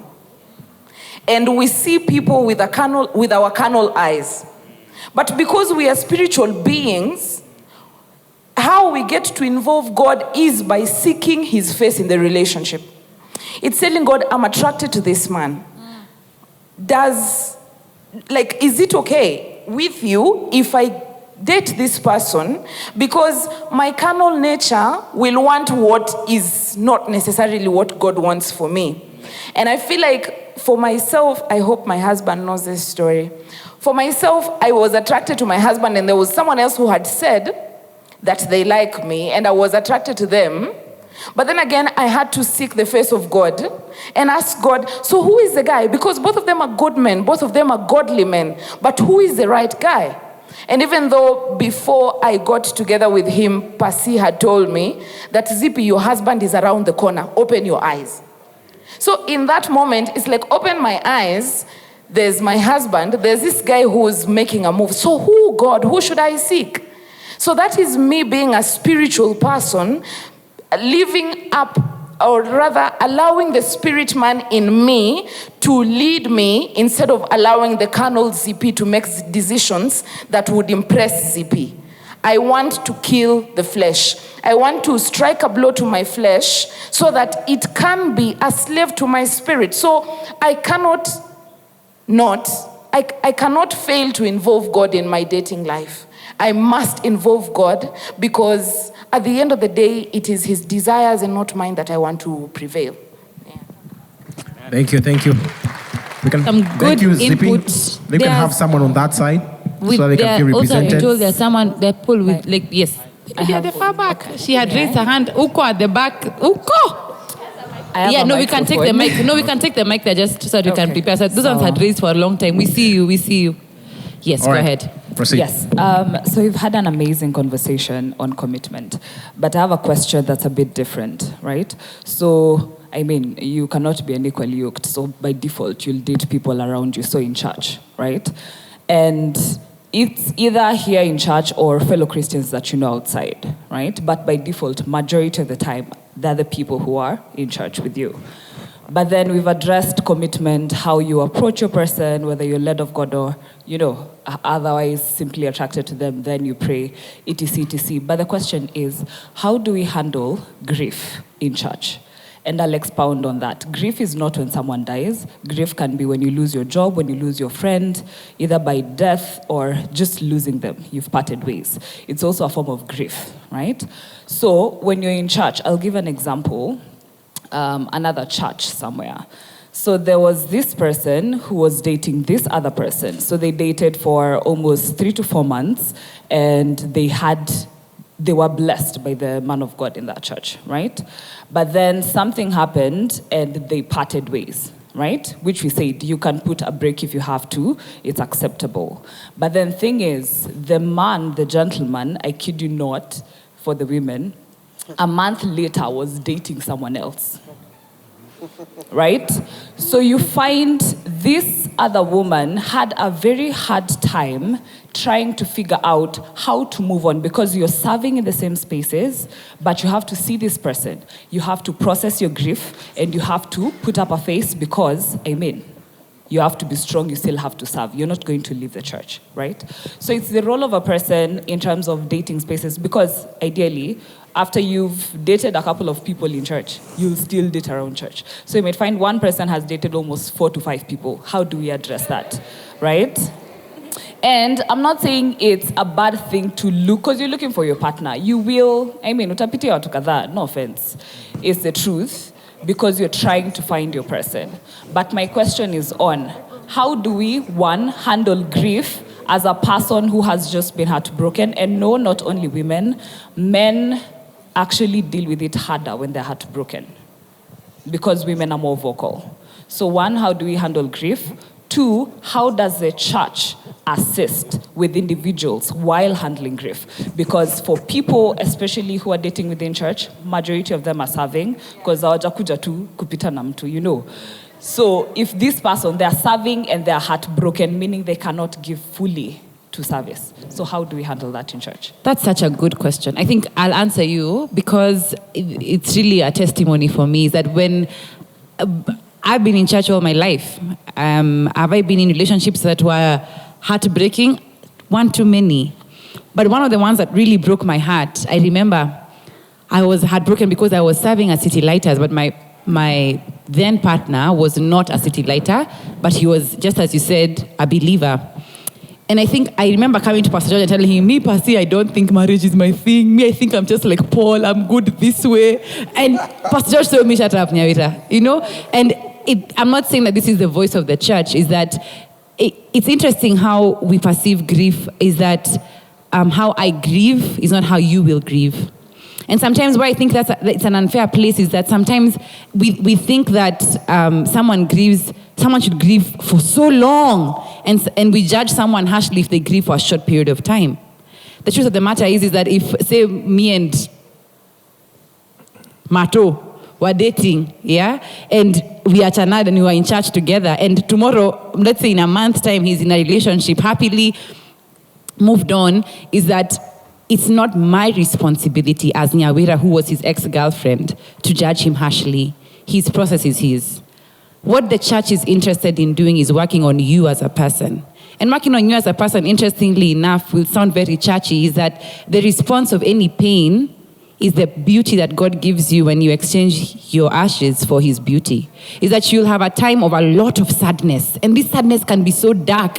But the truth of the matter is that the church cannot heal your heartbreak by giving you a partner. The church can heal your heartbreak by introducing you to the one who heals eternally. And that's what Christ is. He is the hope for glory.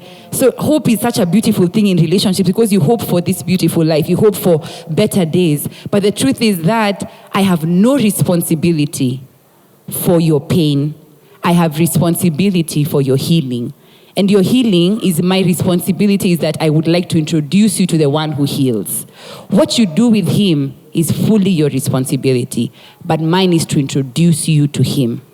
And it's interesting because that's a place that the church, we need to speak about, is that sometimes many of us, and this is not to attack anyone in here, is that we want to come to church and say, but the church didn't tetea her, Aki, the church let her go. Let me just put this out there, is that when you were dating, it was a two-people affair.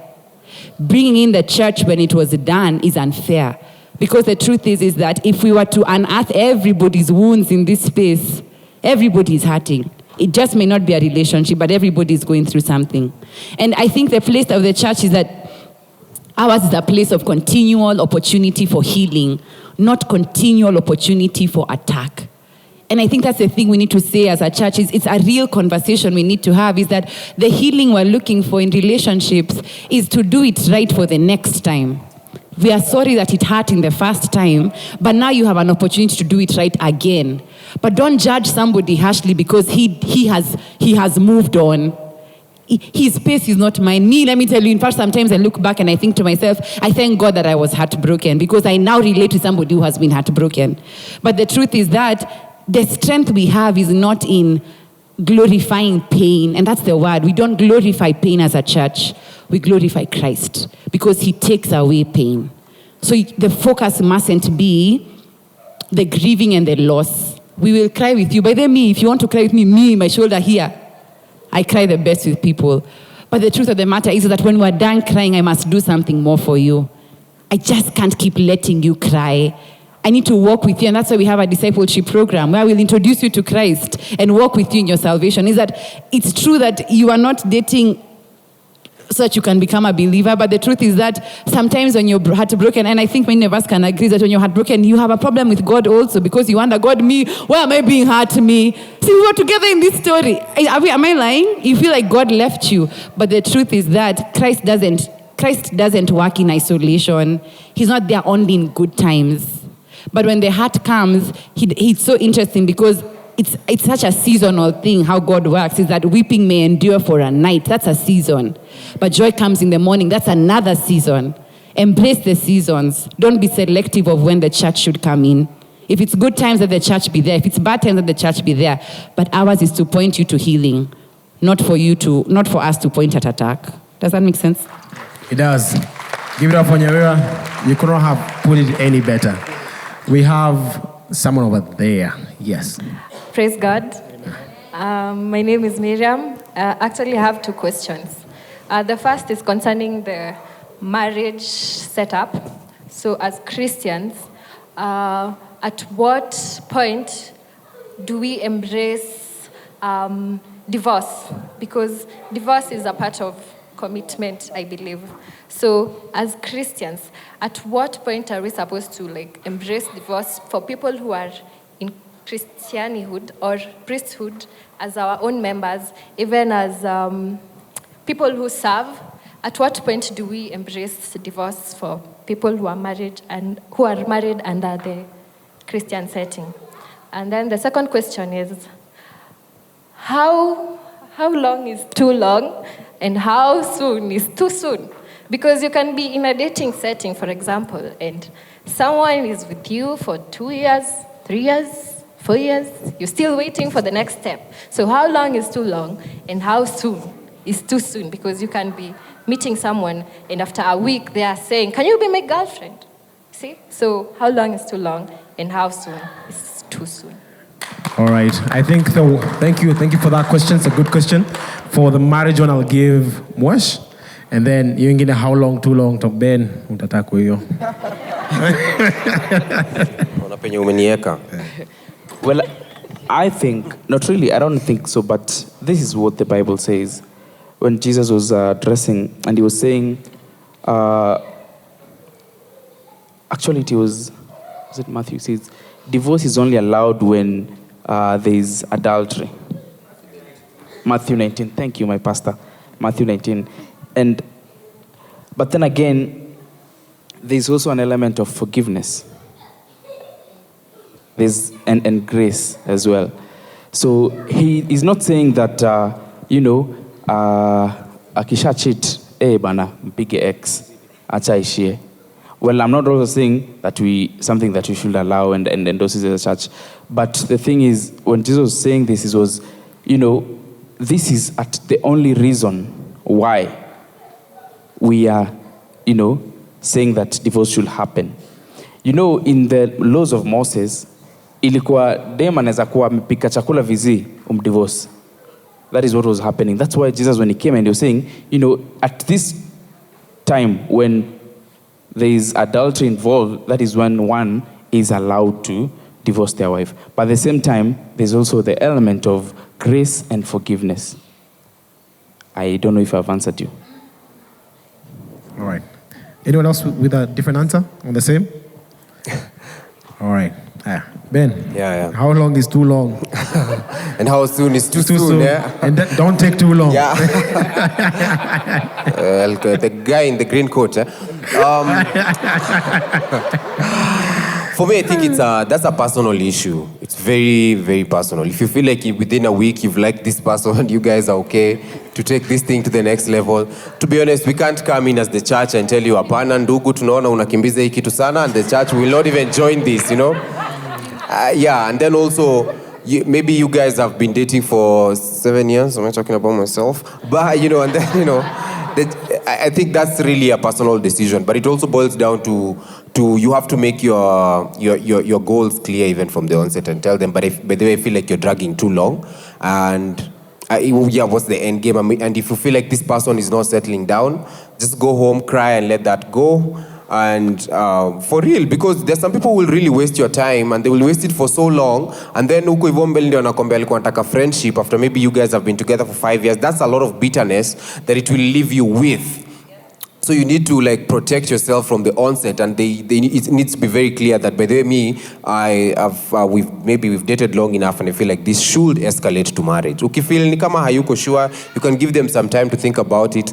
But if you still come back and they are still uncertain about it, and you personally you feel like it's time for you, then I think you are free or at liberty to tell them niaje. You can't be there trying to fix somebody. They also need, the fixing also has to come from them, and the decision has to come from them. They don't need to do it because they were pushed, and then ukombele something goes wrong and they're like, yo, me kumbe hata I felt like this thing was too much in a rush. That's a very personal decision. It's how you want it. If you can wait for 10 years and still continue dating and you're happy, that's on you. If you also want to do it in 2 hours, that's also still on you. So the decision is yours. Yeah. All right. Anyone else with an answer on the same of how long is too long? Makoi? Good? All right. Well, let's get one last question from there, and then we come to this other side. At least to fair now every session. Hi, guys. Hi. My name is Peter. Okay, labda nitoe mask. So I want to share my 2 cents on a few things that have been pointing out as we proceed. One of them is, back to commitment. How do we define commitment? And I've been asking myself that from the moment we started. And I think something came to mind, a definition. You'll tell me whether you agree with it or not. I define it as the voluntary dedication to a cause. Underline voluntary. If you feel pressured, if you feel hurried up, that's not commitment. That's pressure, basically that. And I think one of the best places to find the definition of commitment is in a gym, out of all places. You're not forced to be there, you take yourself there, you know, it's painful, it's a lot of struggle and sweat, but you know what you're working for. So I think whenever you're mixed up about what commitment is, think about the gym as we move on. Secondly, with regard to ladies, having dated quite a few times before, there's something that I realized as far as ladies are concerned in line with commitment. 2 things actually, validation and attention. Ladies can't get enough of these 2 things, and I think that has been echoed here severally. Now, these are 2 things that vary from lady to lady, and men are clueless as to how it changes from lady A to lady B. And it is more important, since you give a lady these 2 things, she feels like you have committed to her. You fail to, and you're not. So I think that's another dilemma that men have. I think that maybe ladies, you guys can also assist us very much in that regard. So that tukae tukijua, unajua naweza kuwa nilikuwa nimecommit kwa huyu vile yeye anataka, coming to you, how he give you attention and validation is very different. So you end up feeling that like this guy is not all that when it comes to me. So I think ladies, you can really help us out kidogo when it comes to that. Then where I can speak about for men, what I can say about for men is when we spoke of time. It has been mentioned severally that men can take quite a bit of time, and ladies, you feel like this guy is wasting your time because you're not getting any younger and all that. Alafu maanti uko home unakuuliza unatuletea mtu lini. One thing I can say from my perspective is responsibility before committing. You see, when I'm committing to you, I'm not just committing to love you and to give you attention and all the validation you want. I'm also committing to take care of you and our family in future. So you might think that, okay, this guy is taking so long, what's up? Probably at the back of my head, I'm napiga my calculations, zingine huwezi elewa at that point. I'm trying to see, can I feed you? Can I take care of you? Can I give you that time? particularly for those of us who have very demanding jobs. Can I give you that time that you want? So we tend to look at the bigger picture, and I would warn any ladies about any guy who does not take time to make those tough decisions. Finally, what is the middle ground in all this? What is the middle ground? We have spoken so much. I want to challenge us to find a common ground, something that we can walk out of here with, that nikitembea huko nje nitasema wa enyewe ABCD will guide me going forward. Thank you. All right, let's appreciate him. Any response to any of his points? Or is there need much? I think I like what he said, voluntary, not pressured. Yes. I think that's it's important. Right. And the part about common ground, it cannot be one universal thing because people are different and unique and they all desire different things. So I think that will be the common ground with maybe the person who you are in that journey with or you're pursuing each other. Let's get a question from this side. This side, please. This side. And then we have Jillian and then we're done. Hi. Okay. My question is this. Is there some level of submission when we are dating? When I am your girlfriend, is there some level of submission? There are some girlfriends out here who are washing people's clothes. They are cooking for them. They are, these things happen. Marketing. They are not in this church. Market. They are not in this church.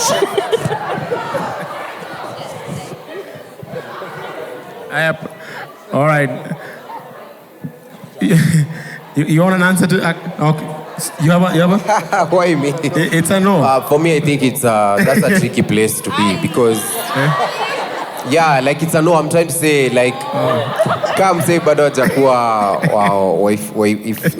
if you guys are not yet married, making that investment is a huge risk because if they turn you down and all that stuff. What if it's them who are insisting? This is how I show commitment. No, don't do it. Then sasa ukibarikiwa utafanya. Don't do it. This is how I was brought up. No. Let me say this. You're a girlfriend. You're not a wife. So you cannot give wife privileges to a boyfriend. So at the end of the day, those, like, it's not even negotiable. Like, if that is how you feel loved or you feel like you're loving, please change. There's an error. Yeah, that's an error. Like that one right there. If you're doing that, stop. Like from this moment, stop. Don't ever do that. She's serving. And also, listen. And I'm not even saying at a girlfriend, even as a fiance. Yes. Do not wash anyone's house. See, maybe akona washing machine. Hapana. Wewe oshea baba yako nini? Nguo. But don't wash for your boyfriend or your fiance until I do. Get into that house. Now start washing if you need to wash. Right. Don't use that as a threshold for you to show loyalty. No. Plus, also, I just want to say to any lady is that submission is not rehearsed. It's actually something that's given to you when you become a wife. You can never rehearse it. Don't be told by anyone that, you need to start practicing. Where can you commit to me? Once he marries you, God will give you the grace to submit. Till then, don't rehearse. All right, no better way to put it. And also, if you're a guy and you're enjoying such privileges, sema staki. You see why? Staki. Aendelee kuoshwa na mama fua. Sababu anamlipa. Mama, you want to say something? Something to add on that. You see, most of the relationship that when they don't end up into marriage in church, they are messy, they are noisy, and they have a lot of casualties, is because most people, for example, most men are enjoying wifely privileges while they are still single. Definitely, when you have sex with someone, when they break up with you, you will cry till kingdom come. So, as she's saying, stop. And also, can I ask the question, should the same... The same, I think, should apply also to the fellas. Don't be a husband before you actually put a ring on it, Bana. Don't be a husband before you put a ring on it. Because I feel like it's very one-sided. I believe, I'm also a firm thing of that, whereby you shouldn't be married or be a wife before he puts a ring on it. Should the same also go to the fellas as well? Are there things that also as a fella I should stop myself from doing for the chick until I put a ring on it? In fact, or is it one side? That is very important. In fact, the ladies should also understand. When I'm picking my coffee, Listen, this is also something we need to understand as ladies. You are responsible. Your father is still your responsibility until you get out of that house. So don't expect a man to do certain things for you because they are dating. That is wrong. And that is some form of slavery. Because listen, what you're doing is you're tying yourself to this person. By the time you realize utaanza kufanya tu vitu twingine zenye wife privileges to this man in the name of he does ABCD for me. You see, by the time you're breaking up with this person, God forbid, and you're breaking up, you will not say, but I did, but he did, but he, those are soul ties. You tie yourself to this person basically because he said atana kufanya hizi vitu. Even if he'll not buy you a car, it's okay. Even if he does not buy you clothes. Even if he does not put for you credit in your phone. That is your father's responsibility. And or your own. If you're working, that is your responsibility. Hizo vitu zinaingianga the moment you become a wife. Those are the privileges of being a wife or a husband. Yes, and if you see you're receiving wife treatment as a girlfriend, ukatae. Staki hiyo gari, staki hiyo simu, staki. Yeah, I don't want. Reverse the money. I don't want your money, you're not my husband. There's someone who has a microphone. We are finishing up. Yes, Wahome. I have two questions. First of all, my friend here is asking about men pursuing and women giving the signs. How should that go about? Yeah, okay. So my question was to Ben. My question is, why do you rationalize the role of God while in actual sense he knows you spirit, soul and body from head to toe? He knows the other person the same way. He knows your future, your past, your present, your family and every situation around you. Because sometimes maybe the other person may not be the problem. You may be the problem. Probably there's some growing up you need to do. Probably there's some there's some trauma you need to heal from. And if you get into a relationship, you're going to mess that person up. You're going to hurt them. So I think the very first person ever you should talk to should be God, even way before you even think about committing or dating. So that is where my question comes in. Yeah, maybe the assumption that I had was that before we make major moves in our lives, we always involve God. And this involves even before you change your job, sometimes even before you buy like an expense, something a bit more costly, you ask God, help me to make the right decision. That's like a car or something. So I'm assuming that even with the relationship, you have been praying about it. So sisemi now that because you're the one who has to make the decision and all that stuff that you remove God from the equation, is that even when you're single, you have been praying and fasting about it. But sasa venye unaenda kuapproach huo dem, unamwende hapo na burning bush, mara utakatwe viatu, karibiani nini, no.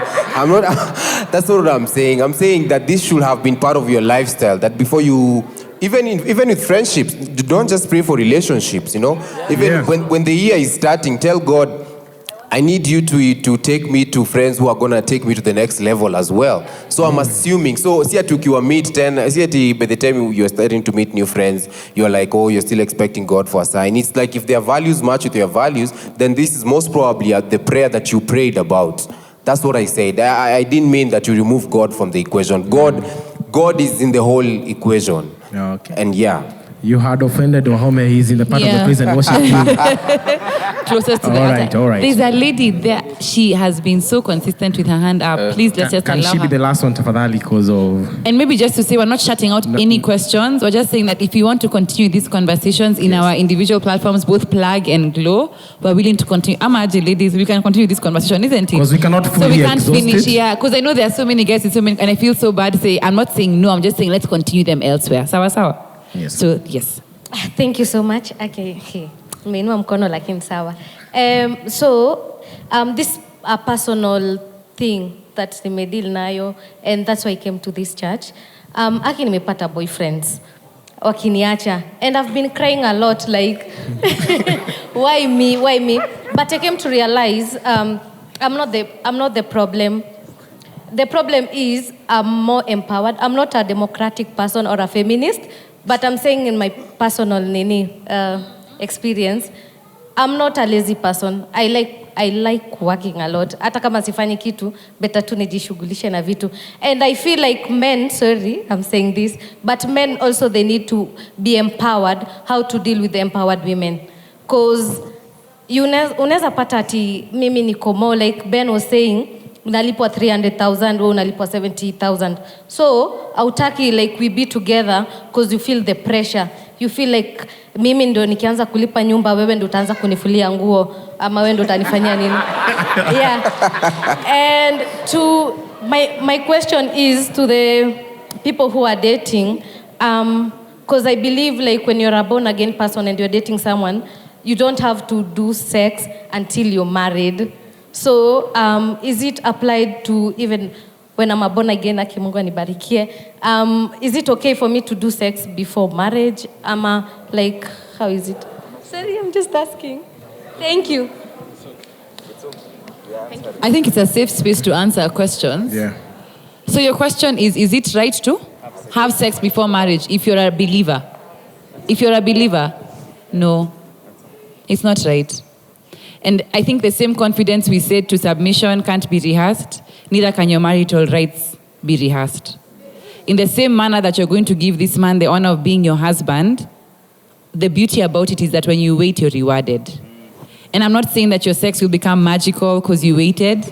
I'm not giving any promises or any hot air. What I'm trying to say is that God rewards you for waiting.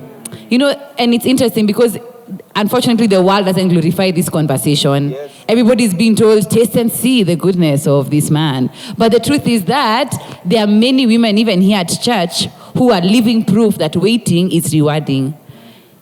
God gives you the ability, and I think the thing that I need to say carefully is that we're not judging you if you have or if you are.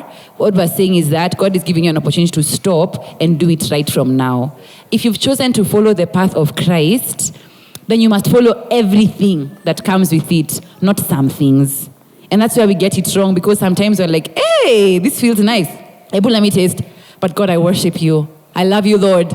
You can't play catch and mouse with God. Is that if I'm devoted to Him, I'm devoted to everything. That's why Jesus said, carry your cross. Everything that you have, carry it. Carry, and follow me. So the truth of the matter is that it's a blanket. It's a no answer. Don't do it. But the truth is that if you struggle with it, find a group of believers who can walk with you so that you feel a sense of accountability. So that in your time of testing, you have a group of people that can work with you. Nobody is perfect in this space, and many of us have different stories in this space, but the truth is that Christ gives us an opportunity to say, I have decided I've stopped, so I won't do it again. So if you've chosen Christ, stick to Christ. And I'm not saying that the other option is more rewarding. Yeah. The world gives us a lie, because what they don't tell you is that when you sleep with this many men before you get married, the madness that comes into your marital home is untold. Yeah. So the beauty is just waiting on God. And there are testimonies upon testimonies that those that wait on God, it's like something else. So there's hope. Yeah. But if you've chosen Christ, choose Him. 100. Yeah. Kabisa. So Ben has, this empowered man has something to say about that part about empowered women. So Ben, you can speak on that. I like the comment that she made. And I think one of the greatest threats to a lot of men nowadays is a lot of strong women and a lot of empowered women. But first thing that we first need to realize is that this is not 1920. This is like 2021, where a lot of women are managers, they're marketers, they're in a lot of powerful positions. So as a man, you also need to work on your self-esteem, that you don't stifle your woman because you feel like she's threatening your manhood. Yeah, because as a man, you're supposed to be a leader. The best role of a leader is to bring out the best of the people that they are leading. You get? So if you can make your girl become the best preacher, if she's called to be into preaching, usianze kusikia vibaya kwa sababu sasa anaenda conferences and kuna breakthrough, guys want to talk to her and all that stuff. don't be threatened by the success of your woman. And I know we've been taught that, the guy is always supposed to be ahead in everything. And it's true. But sometimes being ahead means also serving. And you bring out the best, the potential that this woman is carrying. If you go the other direction of always being intimidated, utaanza kukuwa na makiwaru akipata deal better than you, unaanza kumwambia si poa, ama now you don't even like her going to that place, and she becomes so frustrated. And this is mostly for ladies who've been called to like the forefront. Most of them are pastors, some of them are politicians. They really, really need a lot of strong men who have worked on their self-esteem. You're not threatened by just small things, yeah. Wow. Anyone else want to add on that? Yeah, there's also the aspect if, of course, the women are empowered. And sometimes, maybe for a man, you might not have grown up with a model of how a man looks like. And that is why we have spaces like Plug, whereby you can plug in with men who actually, and that kind of leadership, and can be able to model that for you. It's okay to say, I don't know how that looks like, and I need help. You understand? And Plug, I think, has created that kind of a space where you can come and say, you know what? I didn't grow up seeing a man become a leader because I come from a single home, or I come from, a violent home. And I would like to unlearn that and actually get to capture what is the real thing.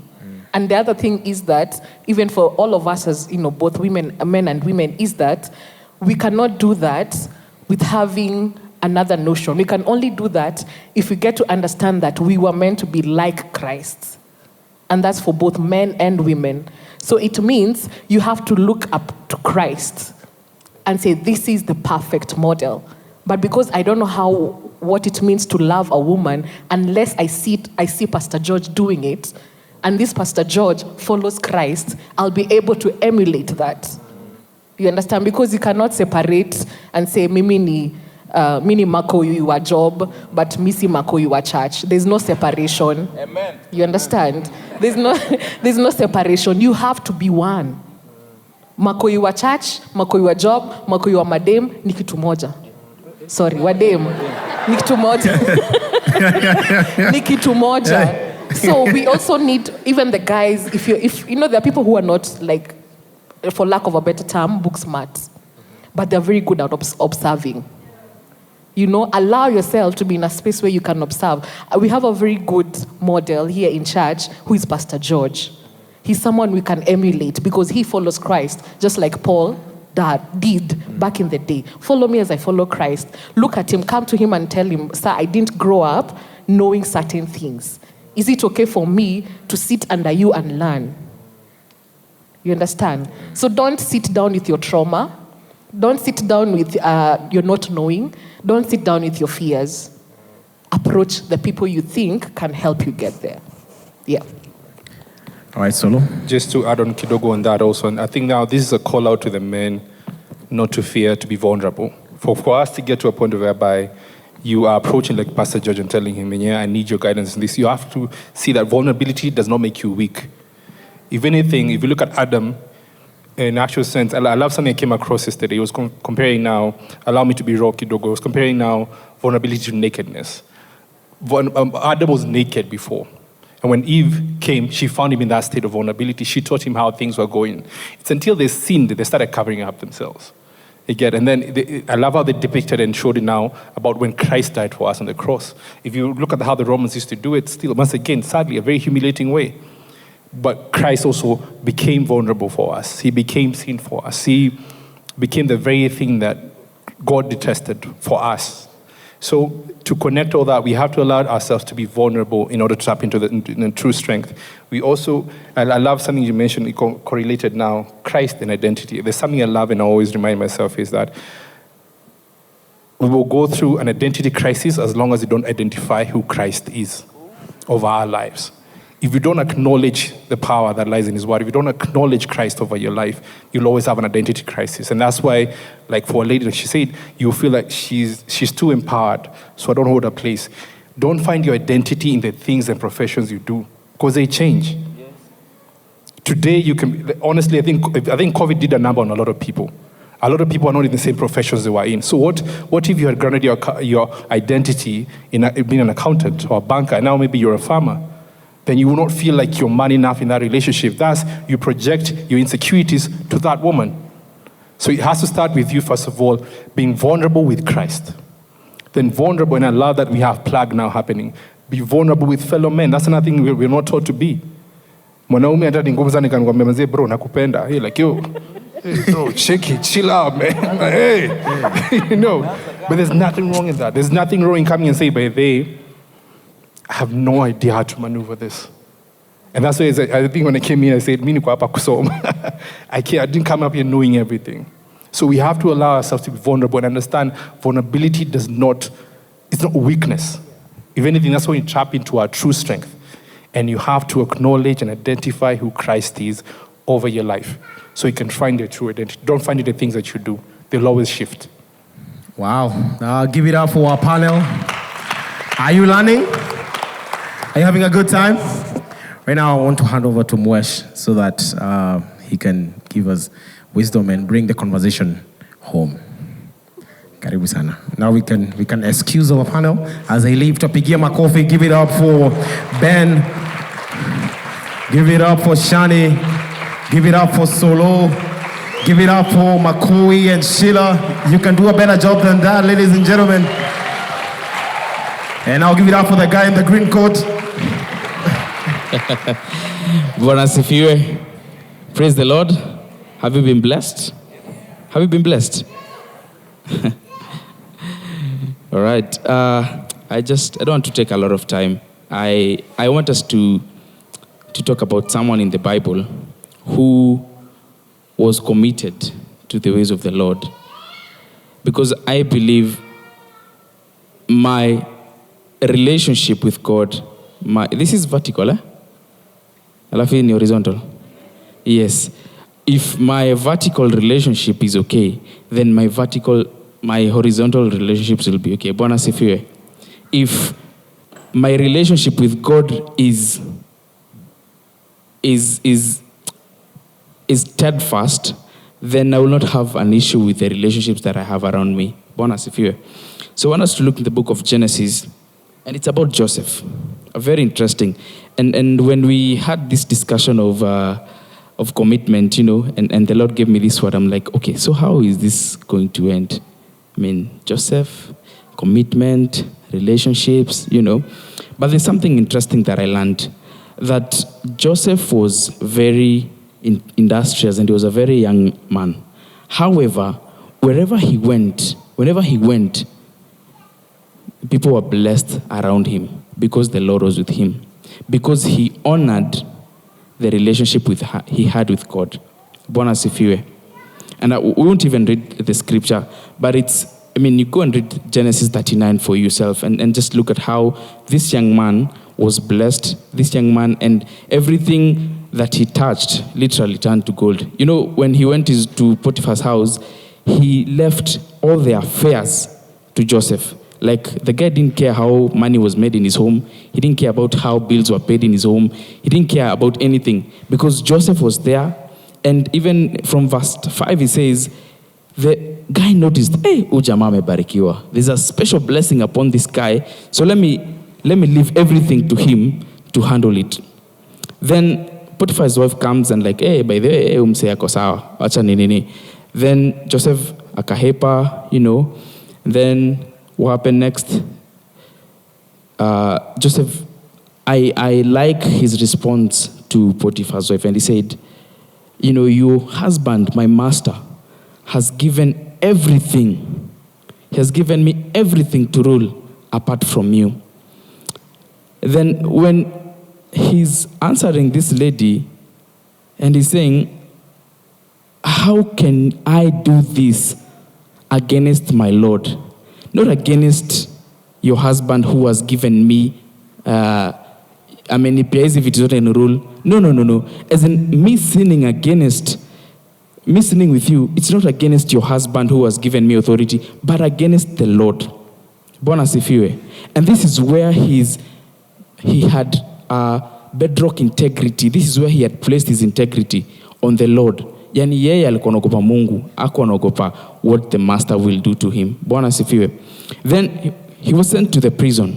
And the same thing happened. The warden noticed, hey, man, this guy is blessed. This guy, the Lord of this guy is a big God. So what do? I will let the prisoners be under him. He was made in charge of all the prisoners. Why? Because his relationship he had with his Lord. And so I just want to remind us, even as we talk about commitment and relationships, the foremost important relationship that we should be concerned about is the relationship with God. That nothing will waver it at all. You know, nothing will come in between my God. Even when I'm promoted, even when I'm lifted up, even when I'm given authority, that I will still remain to be humble as Joseph and say, you know what, how can I do this against my God? You know, Potiphar was not even caring about how the things were being run in his house. He was not even concerned about anything because he had let Joseph to be in charge. So God is giving you something to be in charge of. Are you going to commit yourself to him? Are you going to commit yourself to being a man or a woman of integrity who, when things are shaken up, you are not moved? Even when there's a change of situation, you're not moved because you know where you have placed your faith in God. That is where you draw your strength. Bwana asifiwe. And that is where we will be able to raise a generation of people who are committed to God and their relationships are committed to one another. Bwana asifiwe.